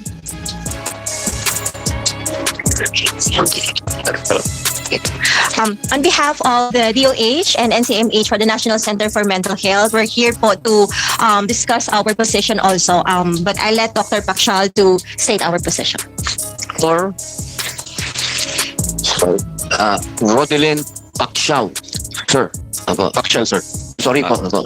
Good morning, Senators. Good morning to the committee and fellow resource persons. We at the National Center for Mental Health, representing also the Department of Health in this conversation and committee hearing, we support strongly the bills that are on the table. We do highlight the adverse effects that social media use that is considered pathological can have on the children. However, we do note that going by the evidence base, we still need to do more research to solid up our convictions that this is actually true, and so that we can design interventions and policies moving forward. We do hope to balance, though, that there are positive contributions of social media, both in our, especially in the adolescents. This is now where they belong in the community, where they find friendships. We know this probably to our personal experience also with our kids and our young people in our families. At the same time, let me also highlight that the social media platforms are also being used for public health interventions like preventive and promotive messaging that we have. We at the NCMH, this is one of the things that one of the platforms that we use really to spread the message of mental health, and especially our hotlines. We advertise our hotlines here. We do push for age-appropriate regulation The limits may be discussed by people who are by different sectors with different stakeholders. However, we do agree that the very young children should not be using social media. With this, we at the National Center for Mental Health, we have submitted our data to help the committee, but at the same time, the Department of Health will be submitting more robust document for the committee to help the committee. Thank you. Maraming salamat po, Doc. Opo. Susunod po ay si naku, malabo na ang mata ko, boss. Attorney Santa Maria ng Welfare of Children. Council for the Welfare of Children. Sir? Yes, Mr. Chair, isang makabatang araw po mula sa Council for the Welfare of Children. So the CWC as the focal government agency po, no, for children's rights and welfare in the Philippines, we fully support all legislative measures that ensure protection for our children both online and offline. So the proposed legislative bills, Mr. Chair, achieves this, especially as we discussed earlier in the hearing, marami po talagang dangers or harms na hinaharap ng ating mga bata, both offline and online, Mr. Chair. Thus, Mr. Chair, we fully support the bills. However, the CWC must express its strong reservation for proposals for a total or blanket prohibition that would apply to all children and all types of social media platforms. Such a proposal po kasi, Mr. Chair, might unduly limit the rights of the child to participation in social media and freedom of expression, which is recognized by the UN Convention on the Rights of the Child, Mr. Chair. Given this, the recommendation of the CWC is to instead adopt a balanced approach. So for examples of balanced approaches, Mr. Chair, is to ensure that we have age-appropriate regulations or age verification processes in our social media platforms. Another possible approach that balances, Mr. Chair, protection and participation is to ensure that we allow perhaps older and more mature children to use social media platforms. So we could prohibit social media platform use for younger children but allow those who are above a certain age. Lastly, Mr. Chair, perhaps we can also adopt the framework used by Australia, which only applies the prohibition to certain types of social media platforms. So excluded po dito, Mr. Chair, for example, yung mga platforms for messaging, platforms for educational purposes or academic purposes, but for other platforms, perhaps the prohibition can apply. At the end of the day, Mr. Chair, while we recognize the need to protect our children online, this has to be balanced po with their rights to freedom of expression and participation. We will submit our position paper on this, Mr. Chair, once it is finalized. Thank you po. Maraming salamat. Miss Angelica Reyes, Child Rights Network. Ma'am? Thank you, Mr. Chair. We commend this committee for holding this very important conversation. I have been listening po mula kanina pa sa unang agenda, and I really thank our legislators, Senator Padilla and Senator Tulfo a while ago, for using this as an opportunity to really put pressure on our social media giants, pasintabi ko to regulate content and enact measures that place safety and well-being over profit. That's very important po. And we also thank the committee for this opportunity to share our position, Your Honor. I hope you allow me a minute or two to share our position, especially as we observed the Safer Internet Day yesterday. So on behalf of the Philippine Legislators Committee on Population and Development and our Executive Director, Ms. Aurora Kilala, and the Child Rights Network, which we convene, we commend the Committee on Public Information and Mass Media for its efforts to protect Filipino children in social media. We also recognize the efforts of our esteemed senators, especially Senators Lacson, Villar, Erwin Tulfo, and Senator Amy Marcos and Senator Win Gatchalian for proposing measures to safeguard children from risks and harms online. We are in solidarity with the intention of Senate Bills 40, 185, 595, 601, and 1735 to protect children from the harmful effects of social media. Given no current law is currently regulating social media, the following provide the existing legal framework. We have the Cybercrime Prevention Act, we have the Data Privacy Act, the Safe Spaces Act, and of course the Online Sexual Abuse or Exploitation of Children and Anti-Child Sexual Abuse or Exploitation Materials Act. And although we raise concern, as mentioned a while ago, on the total ban, as we know that many families, especially poor children, poor marginalized children, depend on social media for communication, education, and leisure, and it really has some negative effects on their achievement and enjoyment of the children's rights if we put a total ban.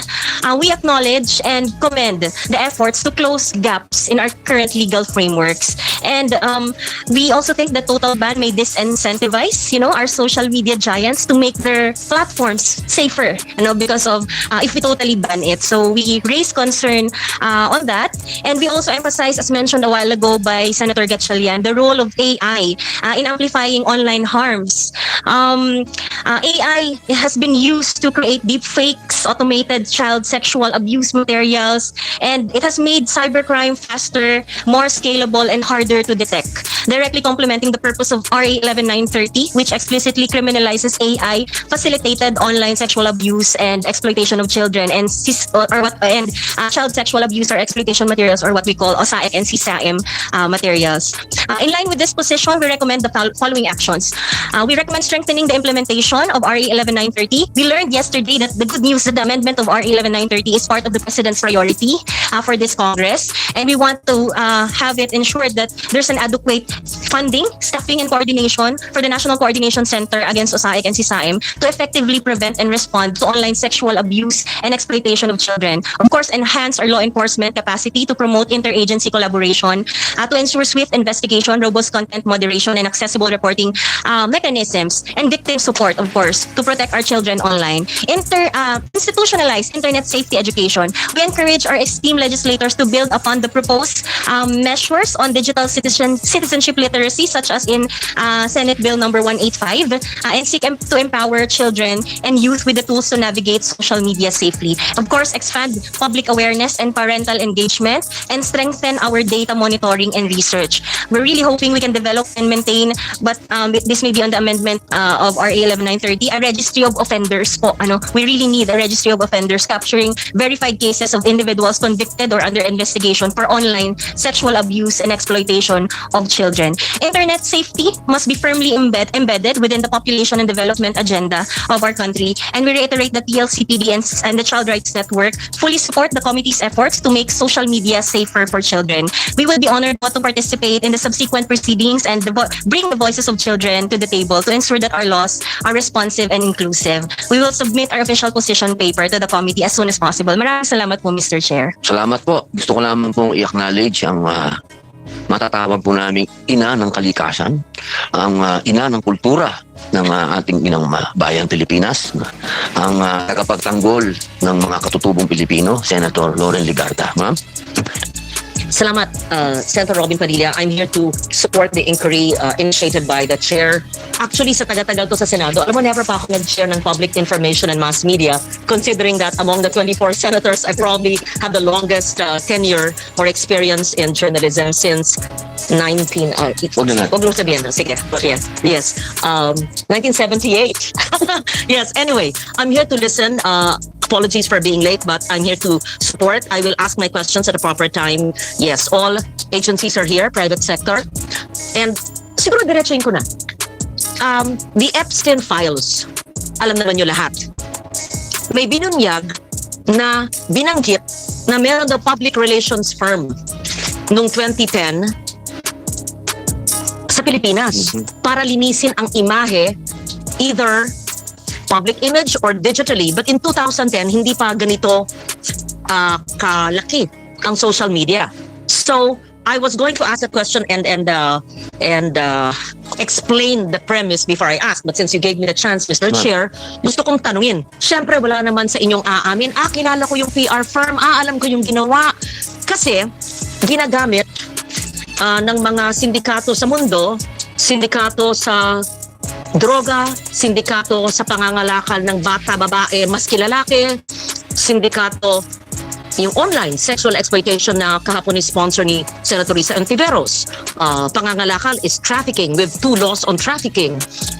Droga, trafficking, pangangalakal, at iba't pa mga sindikato, hindi lamang sa Pilipinas. So, mahalaga na nandito lahat from all agencies of government and the private sector who can answer that question to the limits of your capability and knowledge now.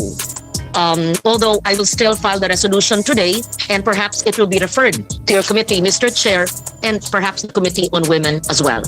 So, inuna ko na yung tanong ko. Sorry to interrupt the discussions. You may answer that now, or maybe continue with the discussion before I arrive, then answer it later. But I want it answered in the hearing today. Among other questions that I will ask about the misuse and abuse of social media platforms, the so-called troll farms, which you raised, and all of us to a certain extent have been victimized by fake news, because as a journalist of 30 years before I became a public servant, I've always exercised accuracy and complete staff work in the research that I do. Because during our time, and that was quite long ago, nakalagay ang pangalan ng executive producer. Nakalagay dyan. Nakaharap ako sa television, hindi ako babasa kung hindi ako siguradong tama. Merong bawat segment na segment producer. Meron din researchers at may editors. At tinutugma ang imahe, photos, and video with well-researched news. Not just from one source, but many sources. Remember, walang Google, walang Wikipedia, walang AI, walang ChatGPT.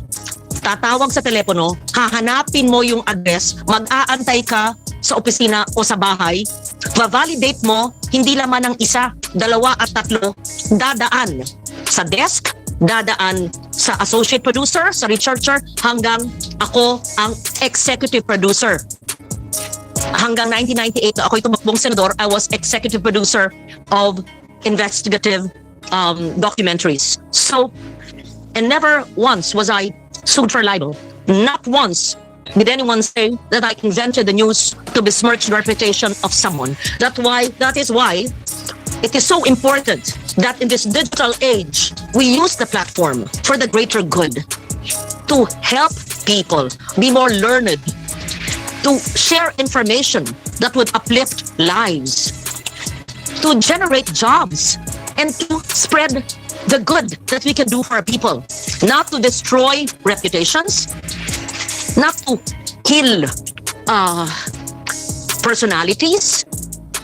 I know that it has been an industry. It has become an industry. So how do we fight that? Are our laws sufficient? Do we need to amend the laws while balancing the freedom of speech, freedom of press, freedom to express ourselves, which is enshrined in the Constitution, at the same time respecting the well-earned reputations and names and of people? So that's my opening statement. Yes, ma'am. And my question as well, Mr. Chair. Salamat po sa inyong pagbibigay ng panahon sa akin na isaad ang aking mga saloobin. And I would like to, my alma mater's president is here, President Gigil, President Jimenez. Yes, 1977 po ako nagsimula sa UP, 1981 na-graduate. I probably owe it a lot to my alma mater. It was only an institute then. Now it's a college, mass communications, which taught me the competence, the discipline, the skill to be a hard-nosed journalist, to search for truth and to expose it, regardless who, what, or where, and to stand by your truth. That is what I learned from our university, President Jimenez. And that was before the age of social media. Yes, thank you. Maraming salamat po, aming tita ganda. Kita na naman po, maganda pa yung puso, maganda pa yung sinasabi. Bago po tayo tumuloy dito sa kaliwa ko, mas mainam po siguro kung sagutin na natin yung unang tanong ng ating mahal na senadora. Sino po ang pwedeng sumagot patungkol po doon sa tanong niya, patungkol kay Epstein? Yes, Jeff. Kay Jeff Epstein files na sinasabi na PR firm ng mga Pilipino yung naglilinis ng kanilang mga dumi. Sino po ang pwede sumagot? Cybercrime? Senato Aboy Paraiso, sir? At that time, Mr. Chair, I don't think any PR firm would use any cleanup using social media platforms because it was not prevalently used in 2010, Mr. Chair. I think it would necessitate that they would use the traditional media if there was ever an operation like that, Mr. Chair. Yes. Sino po ba yung mga traditional media natin? Para Radio, TV, newspapers po, Mr. Chair. Inong time na yun? Yes, Mr.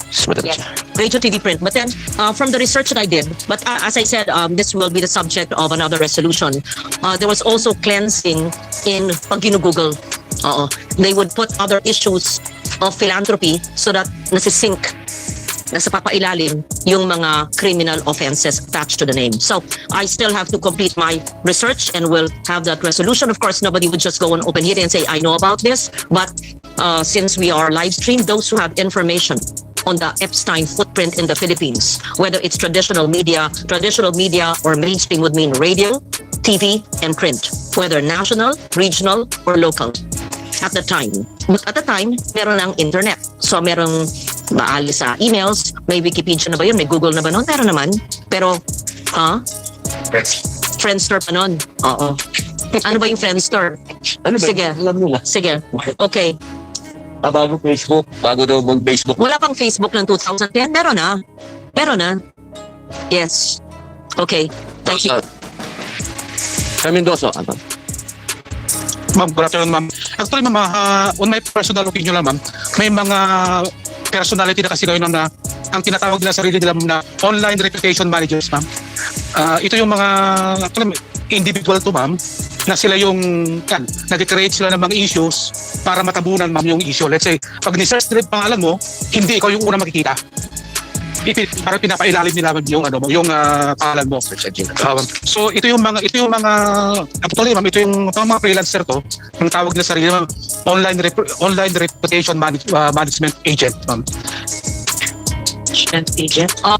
Can you kindly give us, maybe not an open hearing, submit to the committee, who or what companies or individuals do this? Do they create the crisis and then they cure it through reputational management? You're representing the Office of Cybercrime. DOJ mo. DOJ. The DOJ. Iba pa yung NBI natin. Nandito rin sila. Yes. Wala sila.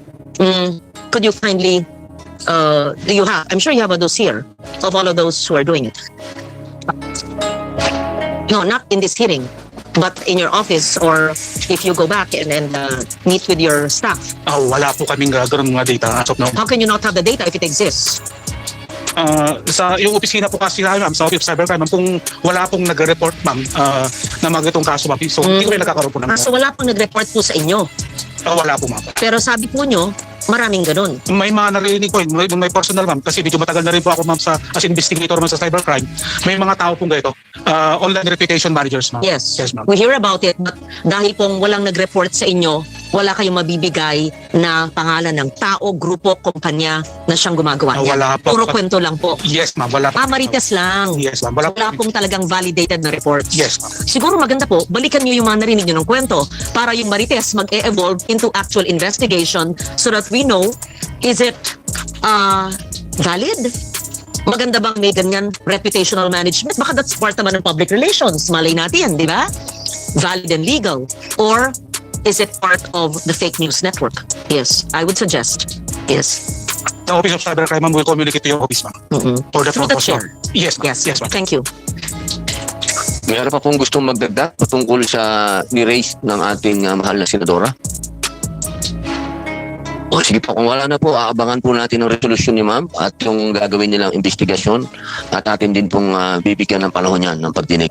Ngayon po, pakinggan na po natin si Attorney Kasan Ali Limbona Jr. ng National Youth Commission. Ano po ang inyong posisyon? Kayo po ba ay for banning or for regulation or no? Assalamualaikum warahmatullahi wabarakatuh. Hi, sir. I would like to thank the good chairperson and our senators for their well-principled legislative bills. The National Youth Commission and our Undersecretary Jeff Ortega is in full support of the proposed bills because we understand, as one of the agencies primarily concerned with our youth, that there are indeed very valid concerns and issues that pervade the social media space. There are instances of cyberbullying, misinformation, and all the other instances, as said by other resource speaker. However, Honorable Chair, and to the other authors of the bills, we would like to caution from outright banning and too prohibitive of corrective actions, because it is also undeniable that in our contemporary times, the social media is not only a tool for passing time, but also has become an indubitable part of social connections, building social connections, and even youth participation. One of the mandates of the National Youth Commission is ensuring that the youth is developed in an active manner in policy making and good governance. And as we have seen on the ground, the social media plays a big part in developing youth that are aware of current societal issues and are participative.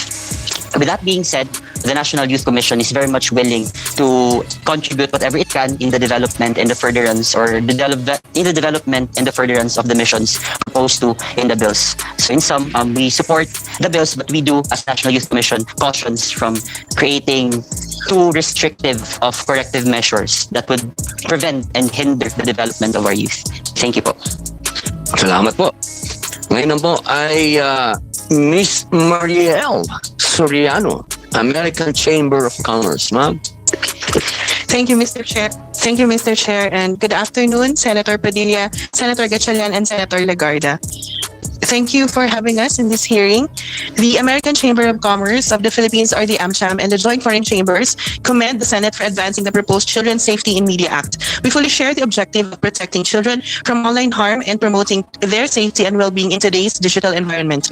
From the private sector's perspective, we respectfully underscore the importance of a balanced and proportionate regulatory framework which effectively protects children while also preserving access to information, encouraging digital innovation, respecting data privacy, and ensuring practical and enforceable compliance standards. We believe that child online safety is best achieved through a whole-of-society approach, combining clear platform accountability, strong parental empowerment, digital literacy and education, and sustained public-private collaboration. Measures that are overly restrictive or technically impractical may unintentionally limit educational opportunities, hinder digital inclusion, and affect investor confidence in the Philippines' digital economy. Thus, the need to carefully craft the provisions of the proposed legislation. AmCham and the JFC stand ready to work with the committee and other stakeholders to help craft a policy framework that protects children, upholds fundamental rights, and support a safe, innovative, and competitive digital ecosystem for the Philippines. While we push for a stronger economy and attract foreign investments in the country, we also stand with the government in building a better and healthier environment because we are stronger together. Thank you. Maraming salamat po, Mariel. Ang susunod po natin ay si Mr. Jericho Medel, Philippine Psychological Association, sir. Magandang araw po, Mr. Chair. Ngayon po, ang Psychological Association of the Philippines ay lubos na sumusuporta po sa mga bills na ito para sa karapatan ng mga bata. Ngunit maganda po na mabalanse po natin ito at ma-recognize natin ang participation ng children and youth sa paggamit ng social media dahil ito ang pamamaraan nila para matuto at ma-express ang kanilang mga sarili. Nawa, sa mga provisyon ng batas na ito, ay ang family involvement ay ma-encourage para sa responsible media use at ma-empower ang different agencies to promote and develop age-appropriate digital literacy program and advocate for responsible and safe technology use. Maraming salamat. Maraming salamat po. Ngayon naman po, ang binigyan po ng napakagandang parangal ng ating tita ganda, Senator Loren Legarda, ang kaibigan po ng aking kapatid, Attorney Angelo Jimenez, President ng University of the Philippines. Sir. Honorable Chair Padilla, Senator Loren Legarda, Senator Will Gatchalian, mayong hapon sa inyo, sir. But before anything else, just as an aside, based on the comments of Senator Legarda, the new College of Mass Communications in the University of the Philippines is now called the College of Media and Communications po. Bago lang po, before you return this. And as a matter of fact, Madam Senator, I brought the Dean with me today, Dean Diosan Labiste, in anticipation of fielding questions from her college's most illustrious alumnus. Having said that, ma'am, pwede po kayong tumayo. Ayan, para makita po kayo. Ma'am. Okay. Wow, si Dean Labiste. Ayan po. Yeah. So I am here not only as the president of the University of the Philippines, but I feel more importantly as a citizen mindful that we are legislating for a generation whose childhood now unfolds in a digital environment that did not exist in ours, or perhaps for most of us here. It is a privilege to address this distinguished committee as we engage in this important deliberation, affirming our shared commitment to child protection as well as the principle of free trade of ideas so eloquently articulated by Justice Oliver Wendell Holmes in his notable dissent in Abrams versus United States. The Constitution, according to Holmes, is founded on the belief that the marketplace of ideas, where decisions are shaped by open dialogue and the exchange of diverse perspectives, is essential in shaping policies that uphold democratic values. The measure before this committee, namely Senate Bills number 40, 185, 595, 601, and 1735, reflect a serious and necessary response to a profound shift in social life. Social media platforms are no longer mere channels of communication. They are structured digital ecosystems shaped by algorithms, incentives, and design features that influence attention, behavior, identity formation, and emotional well-being. For children and adolescents, these influences are especially powerful. And I say this with my sector in education in mind. The Second Congressional Commission on EDCOM, or EDCOM 2, which is one of the work of Senator Gatchalian, who is here as well, and the Senate in general. The report reminds us that this country is already confronting a deep learning and development crisis, one marked by gaps in foundational skills, widening inequalities, and growing concerns about student well-being and mental health. We have a severe proficiency collapse across grade levels. By the end of elementary, for example, our grade 6 students' literacy, numeracy, and other skills downslide, with less than 20% considered proficient. By senior high or grade 12, only 4 out of 1,000 students meet expected skills and knowledge. This will only worsen if we do not intervene now, not only to strengthen our educational system, but to protect our children from digital addiction and online harms. EDCOM 2 also underscores that education today is inseparable from digital environment in which our learners live, study, and form their sense of self. In this context, the question before us is not whether the state should act, but how it should act. Wisely, proportionately, and in a manner consistent with both child development and constitutional freedoms. The state, under our Constitution, bears a special duty to protect the youth. At the same time, our constitutional order affirms freedom of expression, access to information, and the right to privacy. The task before us, therefore, is not simply regulatory, it is constitutional and developmental. It calls for balance and prudence. Please allow us to offer several considerations for your deliberations. First, proportionality. Childhood is not monolithic. Development science reminds us that the capacities of a 12-year-old differ significantly from those of 16 or 17-year-olds. While protection is imperative, a blanket prohibition of up to 18 may inadvertently restrict older adolescents' legitimate use of digital platforms for education, civic participation, and creative enterprise. A calibrated, age-appropriate framework may better reflect developmental realities. Second, enforceability and privacy. Many of the proposed measures require age verification mechanisms such as government IDs or biometric authentication. While these aim to prevent underage access, they also raise serious data protection concerns. The collection and storage of minors' personal and biometric data must be subject to strict safeguards, clear limits on retention and use, and effective oversight. Third, coherence with existing laws. The Philippines already has a robust legislation addressing online harms, including the Anti-Online Sexual Abuse or Exploitation of Children Act and the Cybercrime Prevention Act. Any new framework should clearly delineate the roles of the ICT and the National Privacy Commission and other enforcement bodies to avoid overlap, fragmentation, or uncertainty in implementation. Finally, regulation alone cannot cultivate resilience. The EDCOM 2 report emphasizes that improving educational outcomes requires not only rules, but systems that build capability among learners, teachers, schools, and families. Digital literacy, critical thinking, media education, mental health awareness, and parental engagement are indispensable complements to statutory safeguards and any reform we set into motion in light of EDCOM 2. Our framework must be one that protects children from harm while empowering them as evolving rights holders capable of responsible participation in digital life. Our Constitution itself reinforces this approach. Article 2, Section 12 recognizes the sanctity of family life and affirms that the natural and primary right and duty of parents in the rearing of youth shall receive the support of government. In crafting legislation in this field, the state must strengthen, not supplant, parental authority. Regulatory framework should equip parents with tools and support rather than impose burdens that assume capacity they may not yet possess in an increasingly complex digital world. The University of the Philippines stands ready to assist this committee through research and interdisciplinary expertise. From law, I have with me a professor from the UP Law Center, Professor Dan Lising. From law and governance to psychology, education, public health, and data science. We believe that evidence-based constitutionally sound legislation is both possible and necessary.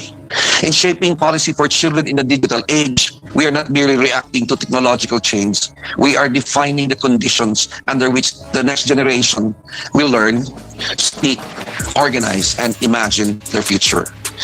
May our deliberations be guided by wisdom, balance, and fidelity to both protection and freedom. Salamat.